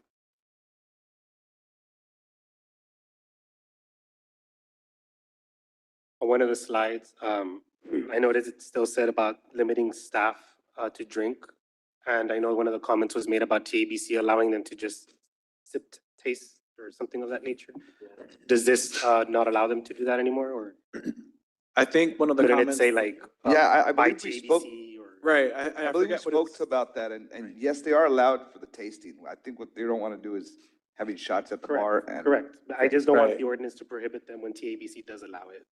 Right, yeah, so I think there's a difference, and I think the chief touched on it last time, where, you're tasting alcohol, kind of like a wine tasting, you spit it out instead of, get inebriated. We're trying to prevent the bartender who's supposed to be in their senses to be able to detect if someone is past the drinking limit, right, and you have to stop them. Well, if you have a bartender or a server who is imbibing as well, and they are no longer able to follow their TABC requirements to prevent someone from drinking more than they should, that's what we're trying to prevent. Right. So we do understand that TABC allows the owners or whoever's working there to kind of taste it. And I believe the PD had said that they would take that in consideration, but it doesn't prevent them entirely from doing that, right? Because we understand. Thank you. And keep in mind, this is after midnight, not necessarily throughout the day. So the establishment's open before midnight.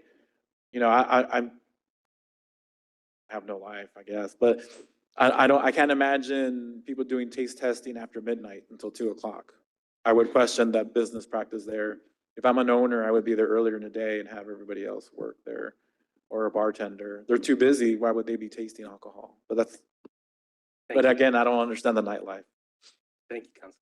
There was one, I'm putting a lot of editorial comment into this, but there was one request of a nightlife mayor.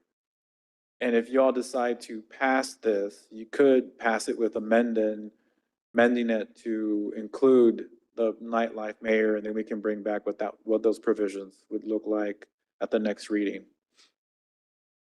Or we could do it separately.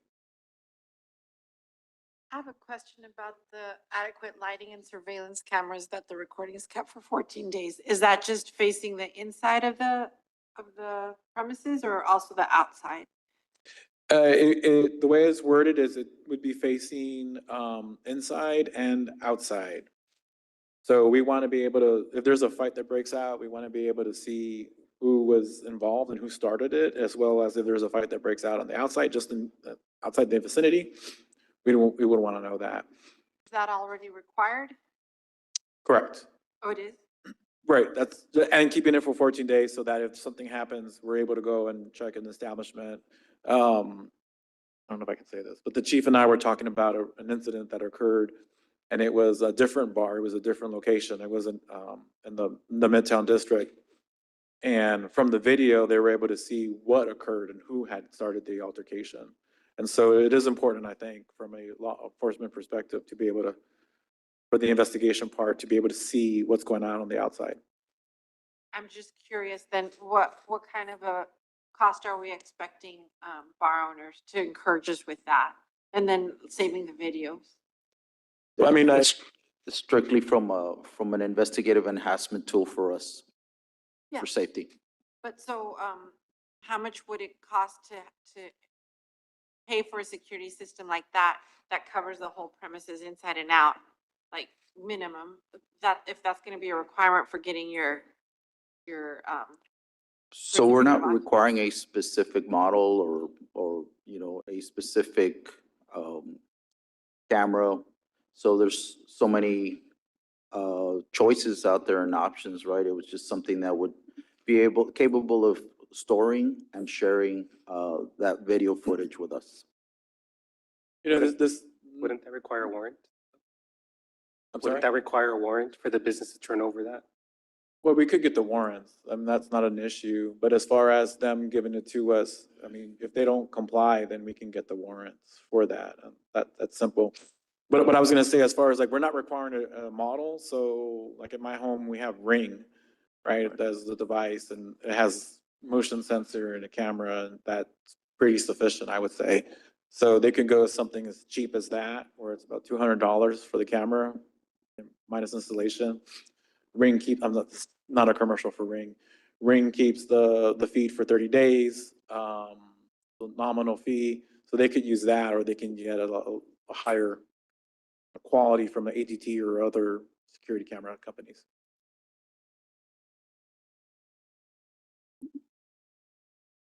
Any other questions or comments from the commission? All right, this is a public hearing, so if there's anyone here that wishes to address the commission on this item, please step forward and state your name.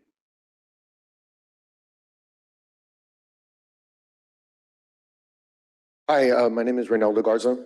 I am the owner of Hunky Dory Yes. down the street. Please state your name and. Reynaldo Garza. Address. Okay. I'm located at 757 East Elizabeth Street. I've been doing this for 26 years, 13 years here and 13 years in Houston. I don't see what the issue is. The only issue I see is I've lived in Houston, at Washington Avenue, there's Northgate and College Station, 6th Street in Austin, and it's very hard for the city to control Pablo Casell, and that's why we're all here. Somebody's son got stabbed in the neck and died, unfortunately. I got stabbed in the neck 10 years ago outside of the bar, and nobody cared. A judge's son gets stabbed in the neck, and everybody suddenly cares. I think that's weird. We have 1.2 police officers per every 1,000 people that live in the city. We need a police presence. I've been in these big bar districts in bigger cities, and we're lacking that. I think it's unfair that us as business owners has to spend more money for security cameras. I already have a security guard every day at my business. The security cameras in downtown don't even work, and you want us to get cameras that work. Kind of weird. I can tell you all the bars that serve minors. I know them all. We have a minor issue. We have a people issue. I don't think it's a bar issue. The people that are going to these bars are not of age. I think it's a great idea that we do have the handhelds to swipe the IDs. TABC doesn't even come. I know if y'all have reached out to TABC several times, and they're short-staffed as well. We need more help from the state, from the county, and it shouldn't come out of our pocket because it's already coming out of our pocket. And it's kind of upsetting that, we're all trying to do this and help you guys, and I do everything right. I don't make as much money as the bars in the Pablo Casell district, and I feel like we're in a classroom, and one of the kids misbehaves, and now no one can go outside and play. And it's kind of unfair when I spend money to operate and make sure that my employees come and do their job correctly. A lot of things is biased, and it's only towards bars that actually make very good revenue, and a lot of bars in the downtown area don't. We get busy 2 days out of the week, and first Fridays and whatnot. But I would like for this to just disappear, and I mean, all we need is a police presence. Y'all need to hire more cops. This town is growing up. It's not 1992, or we all used to go to Matamoros and have a good time, and no one saw anything, and a lot of social media now. I'm probably the same age as y'all. I'm 46 years old, and this city's growing, and we just need more police presence. Thank you. Thank you. Thank you. Thank you. Is there anyone else that wishes to address the commission? Please step forward. Sir. Please state your name and your address for the record. Merrill Hammonds, 14 Red Bay Circle, Brownsville, Texas, and I'm one of the owners of a bar here in the downtown area. First, let me say that everything you all are asking us to do, we have already implemented at our bar.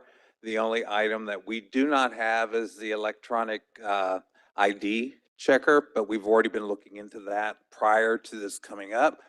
But having said that, the only issue I have with your proposal at this time is why are you only implementing it in 90% of the city? If you're going to implement it, why create entertainment districts? Just implement it citywide if you're going to do it, and then you don't have to worry about future time when you may have to come back and expand it because of the growth of the city. Thank you. Thank you, sir.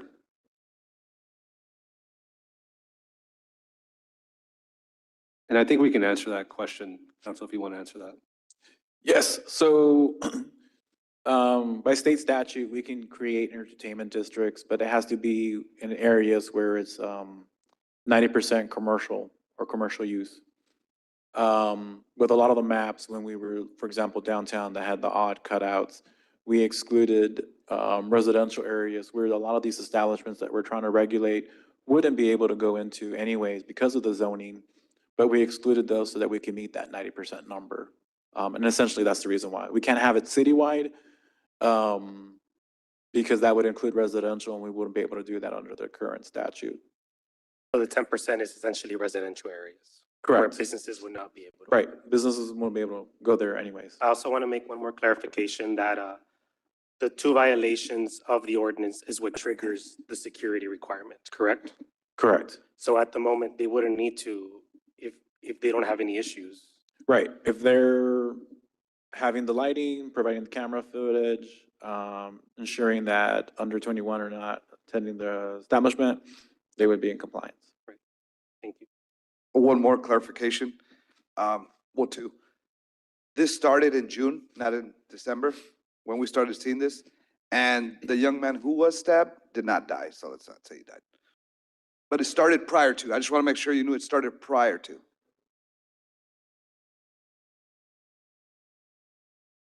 Ma'am, why do you need an entertainment district instead of maybe making it a requirement for your certificate of occupancy to say these are what's going to happen? Like, what's the benefit of having an entertainment district over just applying these rules across the board?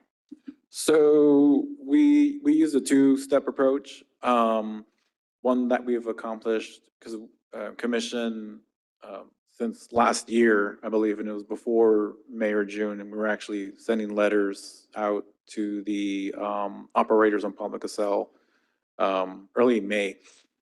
And when we looked at it, when you use UDC, like SUP or CO type of regulations, under zoning law, if a business is already established, they have vested rights, so they are grandfathered in.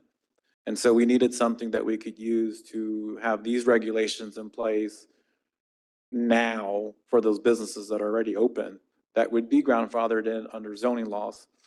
And so that's the reason why we use the entertainment district, to be able to get those regulations in place. Otherwise, we'd have ex post facto issues as well as grandfathering.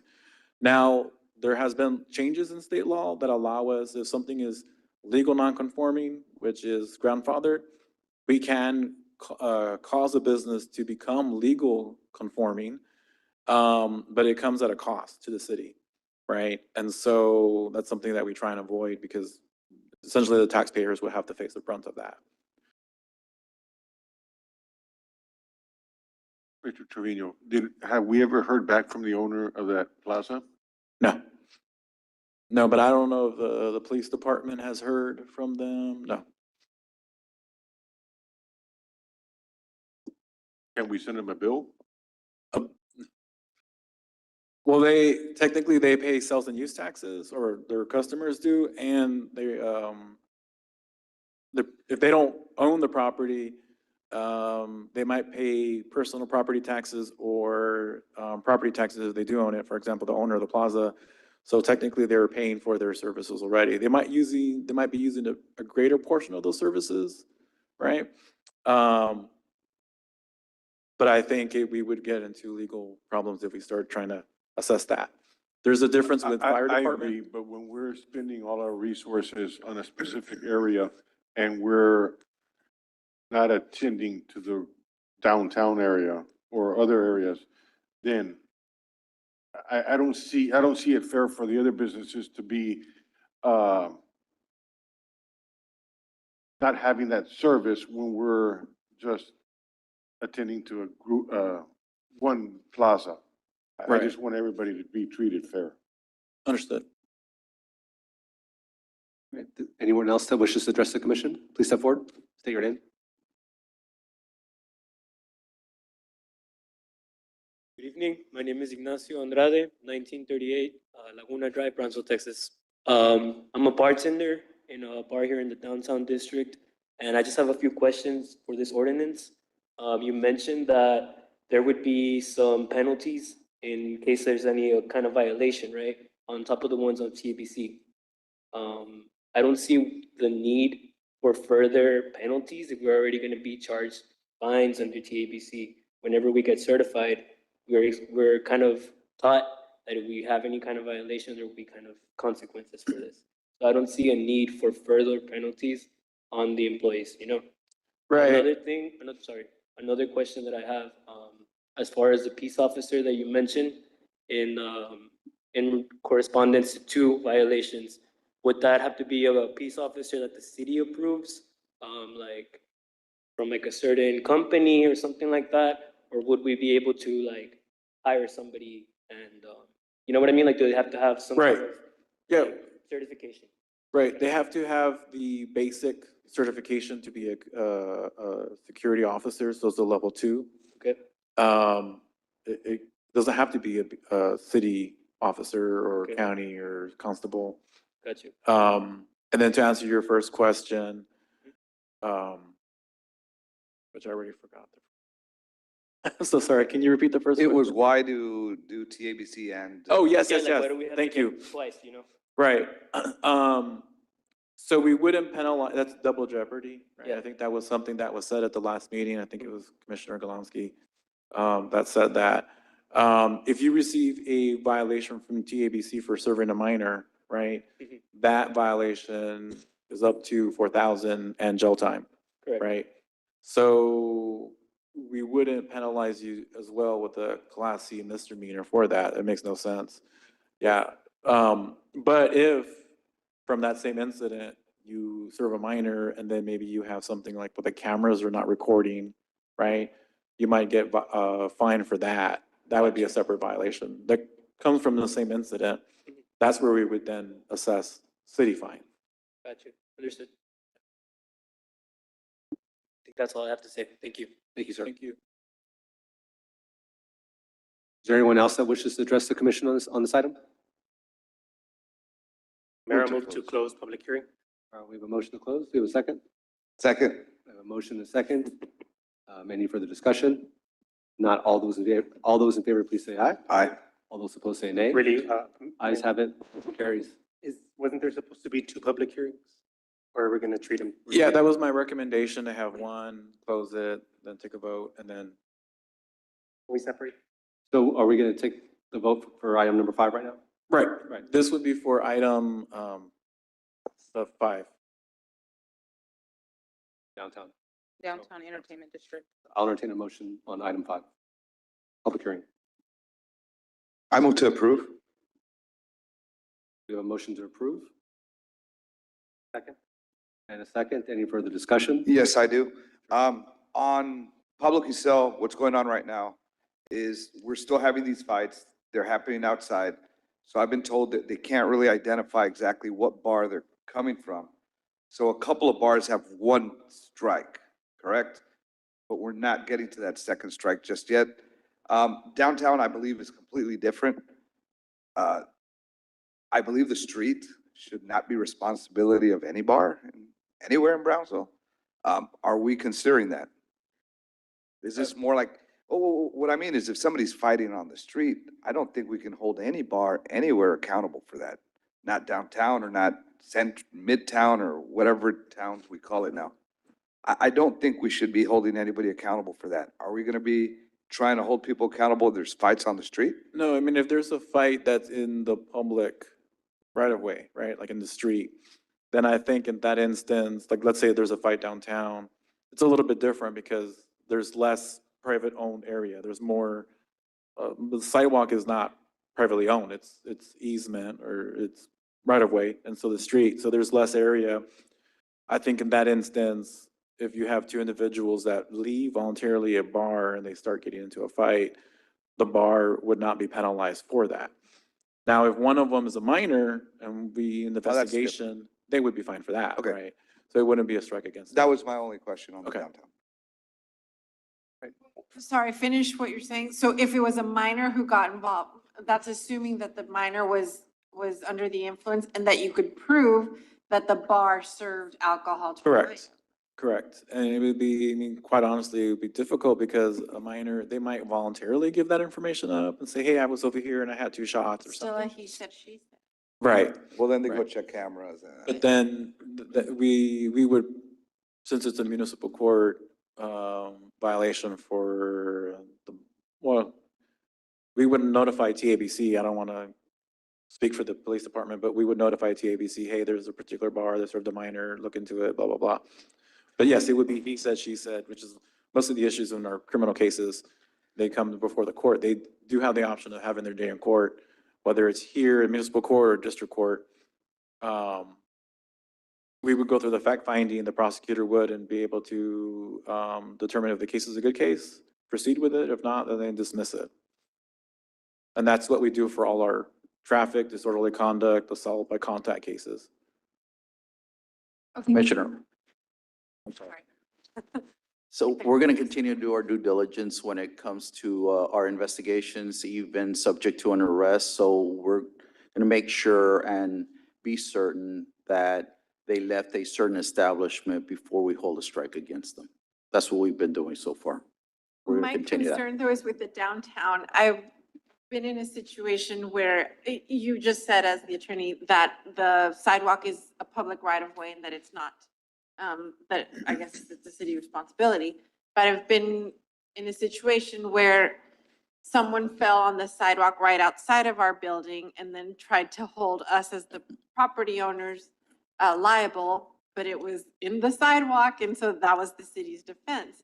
So how are we gonna, I kind of want to record you right now and say, if a fight happens right outside on the sidewalk in front of my bar, I'm not responsible. Right, right. So it's a little bit different. On that particular instance, there is an ordinance in place that requires property owners to take care of the sidewalk adjacent to their property. And that's the same for residential, commercial. So in an instance where someone falls and it's in front of someone's building, like a commercial establishment, let's say downtown, then our ordinance causes that property owner to be responsible for the maintenance of the particular sidewalk. Same thing for residential. If I have a crack in my sidewalk, I am supposed to repair it. But that's like if it's in your residence, but here downtown where you have the buildings, really, I'm going to be responsible from the edge of my building to the curb? Yes. Under the current ordinance that we have in place, yes. And we actually had a case like that. That's why the facts are still fresh. Yeah. You weren't involved in it, by the way, just so that the public knows. It was a different property owner. But yes, we had a case like that. And I think theirs was bricks. The bricks were not leveled.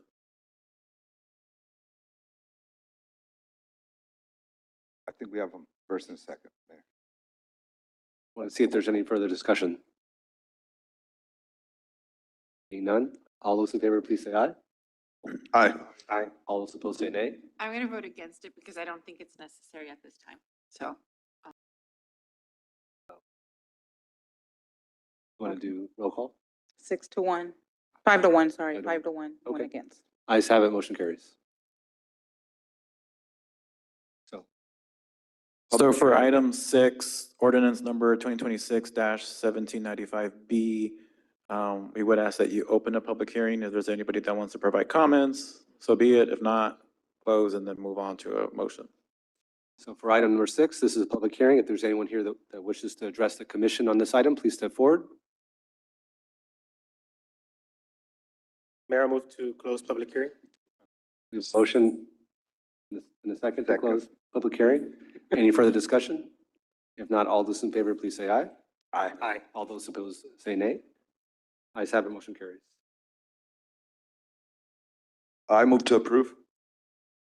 Motion on this item? Do we have a second? Second.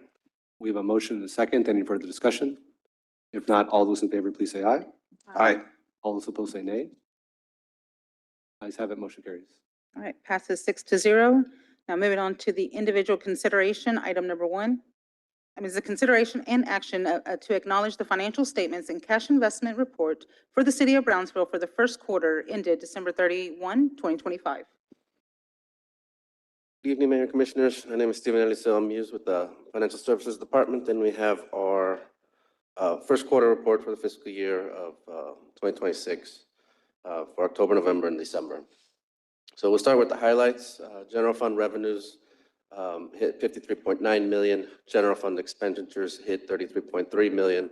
And at the time we submitted this report, we didn't have the December sales tax. So here I just have November and October, which totaled 7.9 million, or 7% more than last October and November. So we did receive December's number, and it came in 1.4% higher than previous December, 5.4 million versus 5.3 million. Property tax collections totaled 55.8 million. The cash transfer from PUB, 2.8 million. And landfill operations generated 4.5 million of revenues. The bridge payments, they're a little bit behind, but the estimated payments we'll get through December will be 802,000, which is in line with last year's numbers. Now we'll take a look at our general fund revenues. Here we have them listed out by category from left to right. Then we have the prior year in blue, current year in red, and then the annual budget is in the green bar that you see there. We have a total budget of 138.6 million. That was our adopted budget.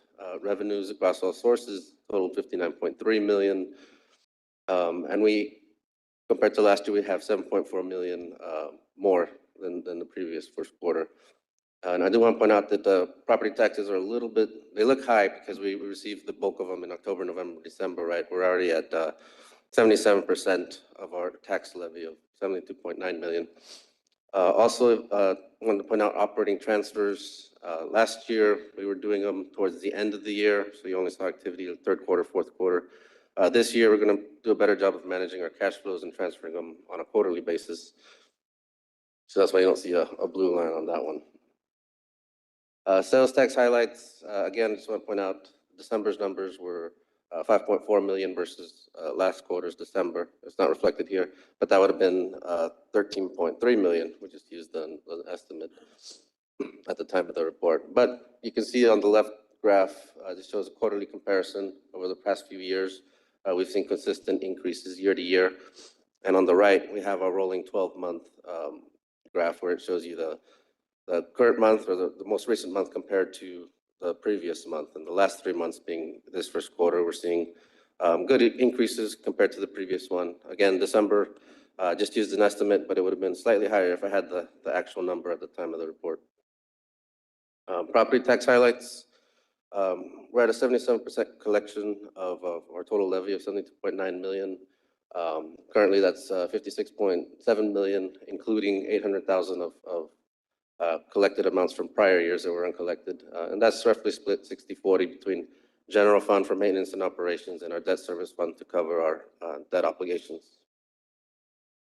For utility services and the cash transfers, on the left, you'll see utility services revenues. Those are the revenues that we get, along with the cash transfer, that we recognize to offset the cost of utility costs. So lower is better on this side and higher is better on the other one. So utility services were a little bit lower this year compared to last year, about 2% lower. The cash transfer, however, 7% increase, which is a notable increase of about 200,000 compared to last year's first quarter. Here we have a look at our general fund expenditures. These are by classification. Again, blue is the current year. Blue is previous year, red is the current year, and green is the annual budget. And everything's in line pretty much with the previous year. We're spent about 2.5 million more than last year's first quarter, but the main increase you might notice there is general government. We have a little bump there, and that's related to the Texas Workforce Development Building that was purchased for just under $2 million. So that, if you take that out, would be in line with the previous year. So now we have a look at our general fund balance. You take our beginning fund balance or the end of fiscal year 2025's balance, add the revenues and subtract the expenditures to date, and you end up with the current fund balance, right, of 68.2 million.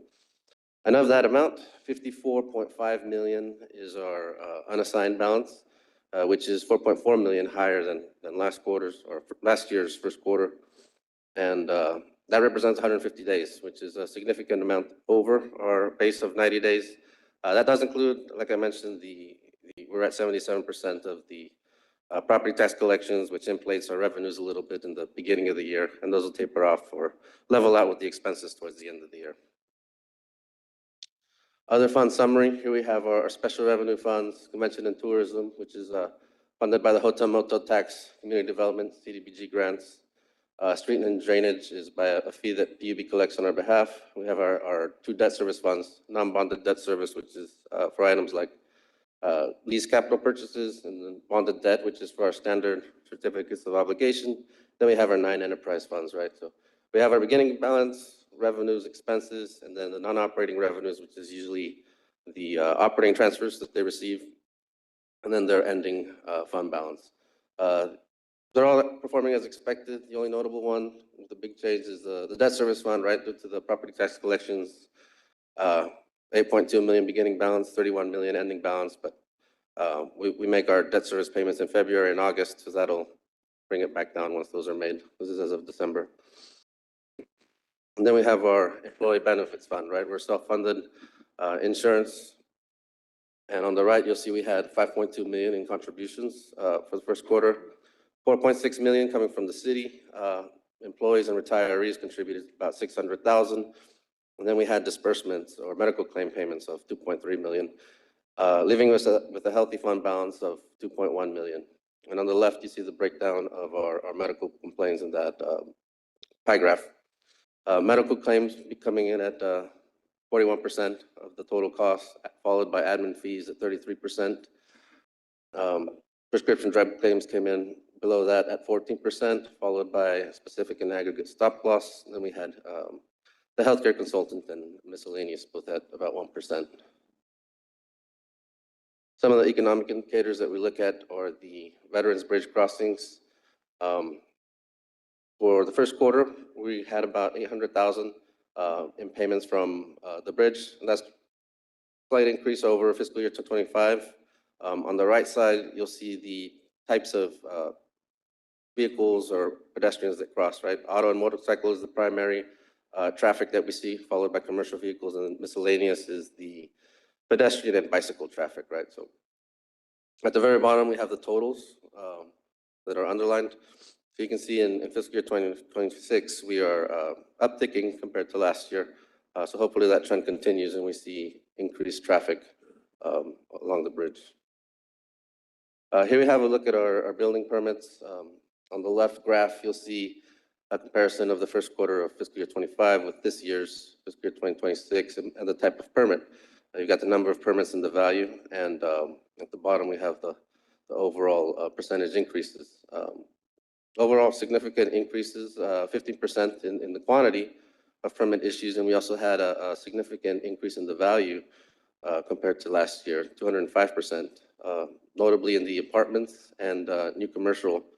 Both of those carry the bulk of that increase. And on the right, you can see the historical timeline of the permit values. We have on the bar graph, we have the full year, and on the little line, it shows the quarterly comparison, right? And fiscal year 2026, the line and the graph are the same because we're only 3 months into the year, right?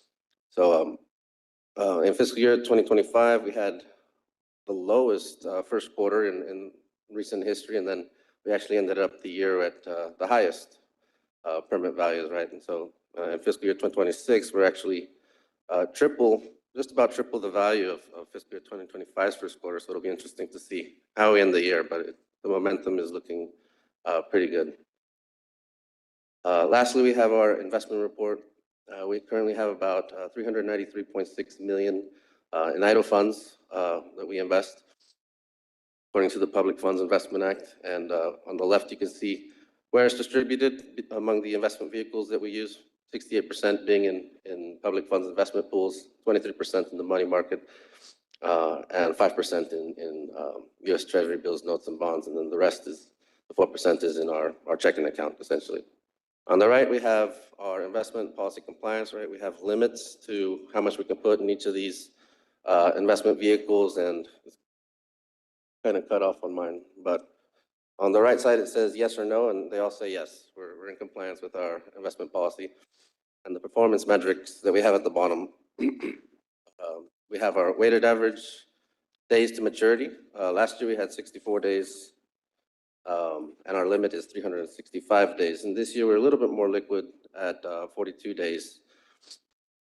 And our weighted average yield for this year was 3.8%, which is a little bit lower, but we did hit the 3-month Treasury bill, which is at 3.6% currently. So we're beating that. Last year, we were lagging behind a little bit, but this year, we're beating it a little bit. So a little bit of improvement there. And that concludes the first quarter report. Any questions on these items? I had a quick question. Yes, sir. If you could be brief in your answer to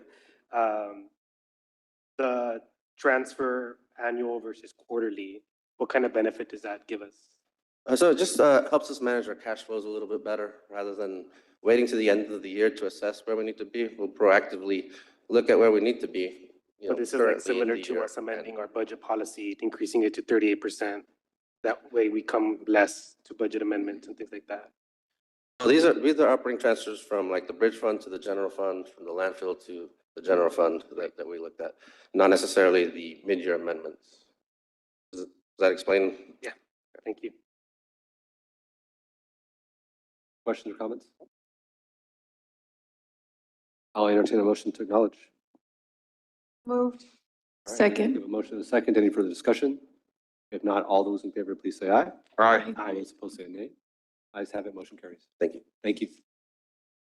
Item number 2 is a consideration and action to authorize a contract with Artillery LLC in the amount of $1,989,288 for the West Rail Trail Amenities Project, contract number 263-25-BMT-IFB as budgeted. Thank you so much. Good evening, Honorable Mayor and members of the City Commission. My name is Eva Garcia, and I am a senior planner with the Multimodal Transportation Department here to present this item to you today.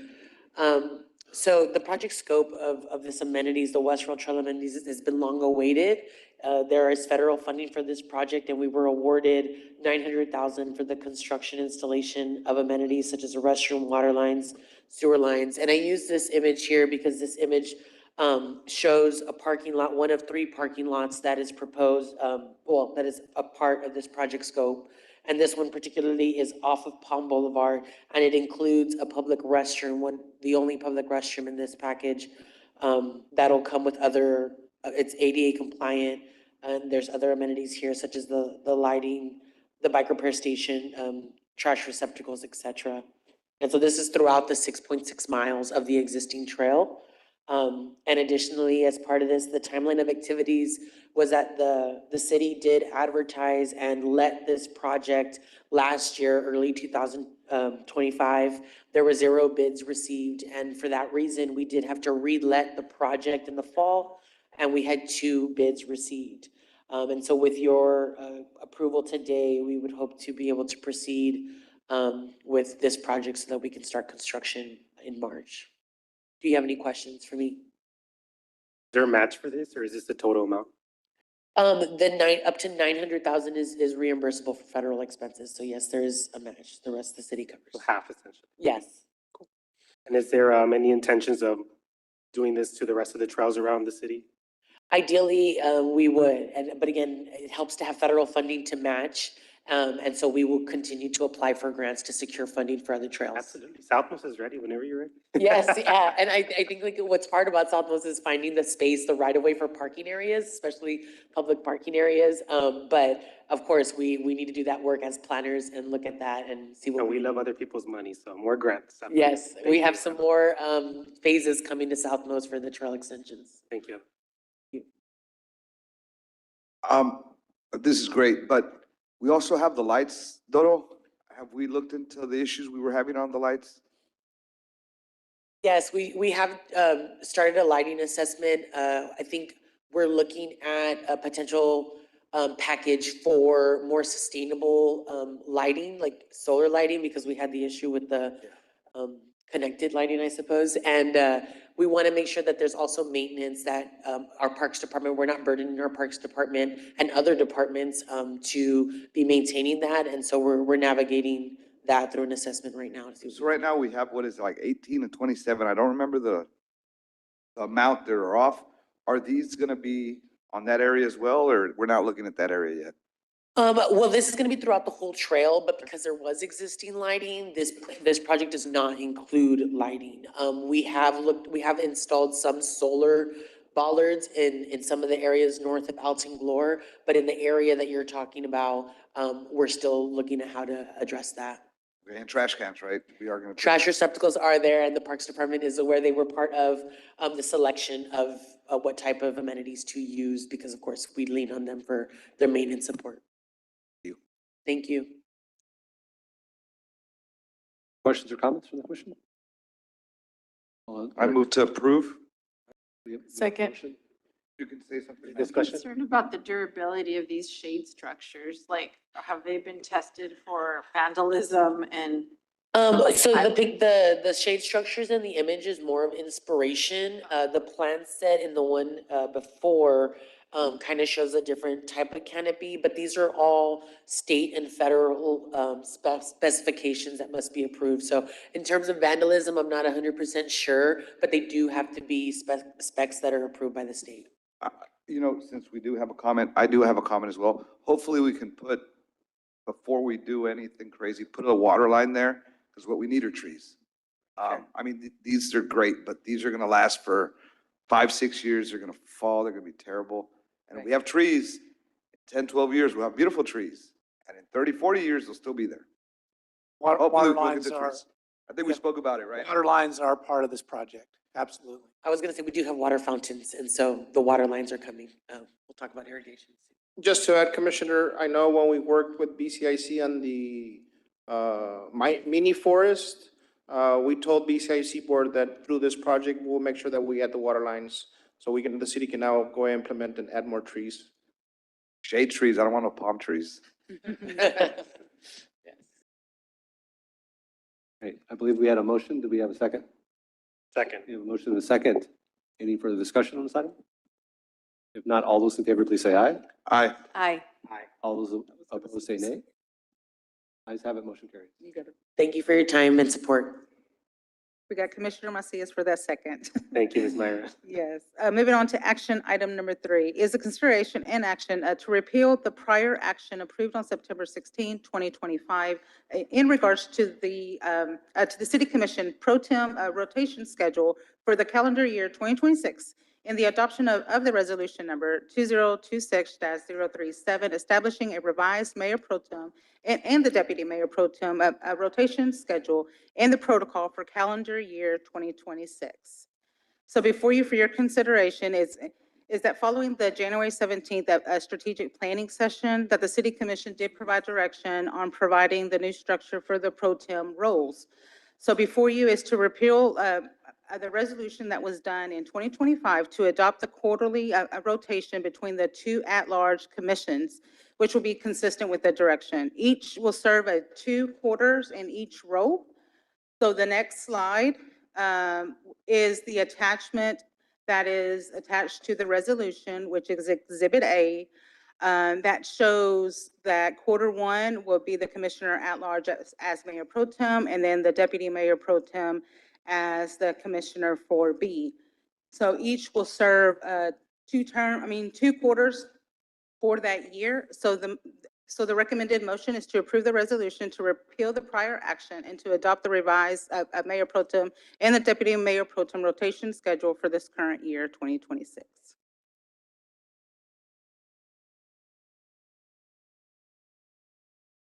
Any questions, comments? Nobody have any questions? I don't like it. I'll make a motion, and if somebody doesn't like it, we'll go back to it. I believe there was some talk about wanting to move this to executive session. Sure. You can bring up. Okay, I'll make a motion to move it to executive. Second. Motion and second. Any further discussion? If not, all those in favor, please say aye. Aye. All those opposed say nay. Ayes have it, motion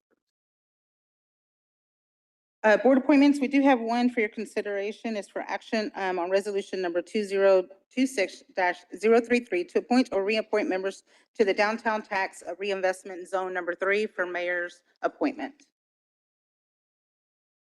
I'd like to appoint Michael Lemus. Michael Lemus. Second. We have a motion and a second. Any further discussion? If not, all those in favor, please say aye. Aye. All those opposed say nay.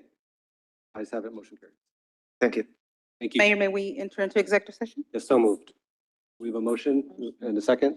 All those in favor, please say aye. Aye. Ayes have it, motion carries.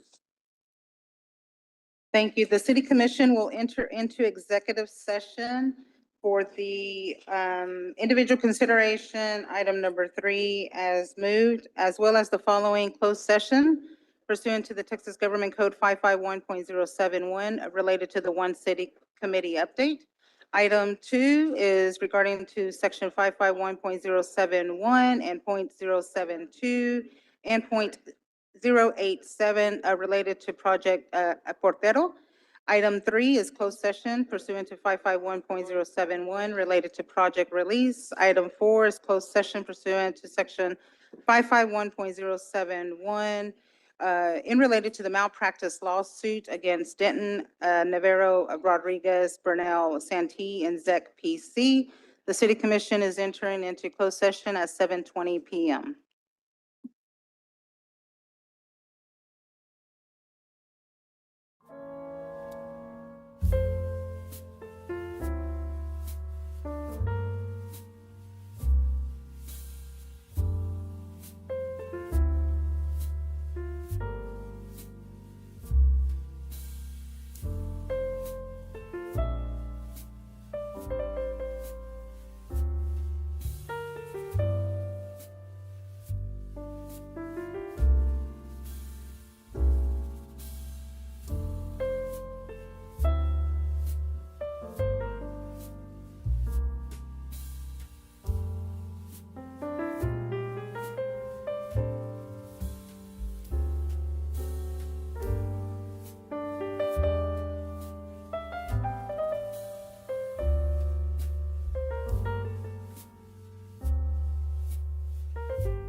But, Mayor, may we reconvene from executive session? yes, ma'am.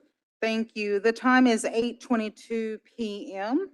We are back into open session. Are there any possible action items? Yes. Move to proceed as discussed in executive session. Right? For This is for item. For action item number one is the malpractice lawsuit against Denton, Navarro, Rodriguez, Bernals, Santee, and Zec PC. We do have a motion. Do we have a second? Second. All right, we have a motion and a second. Any further discussion? If not, all those in favor, please say aye. Aye. All those opposed say nay. Ayes have it, motion carries. And then another item that went into executive session was action item number three regarding resolution number 2026-037. Is there any action? No action at this time. And I move to table. Second. We have a motion and a second to table. All those in favor, please say aye. Aye. All those opposed say nay. Ayes have it, motion carries. Next is adjournment. So moved. We have a motion to adjourn. Do we have a second? Second. Motion and second. All those in favor, please say aye. Aye. Ayes have it, motion carries. Meeting adjourned. We are 8:24 PM.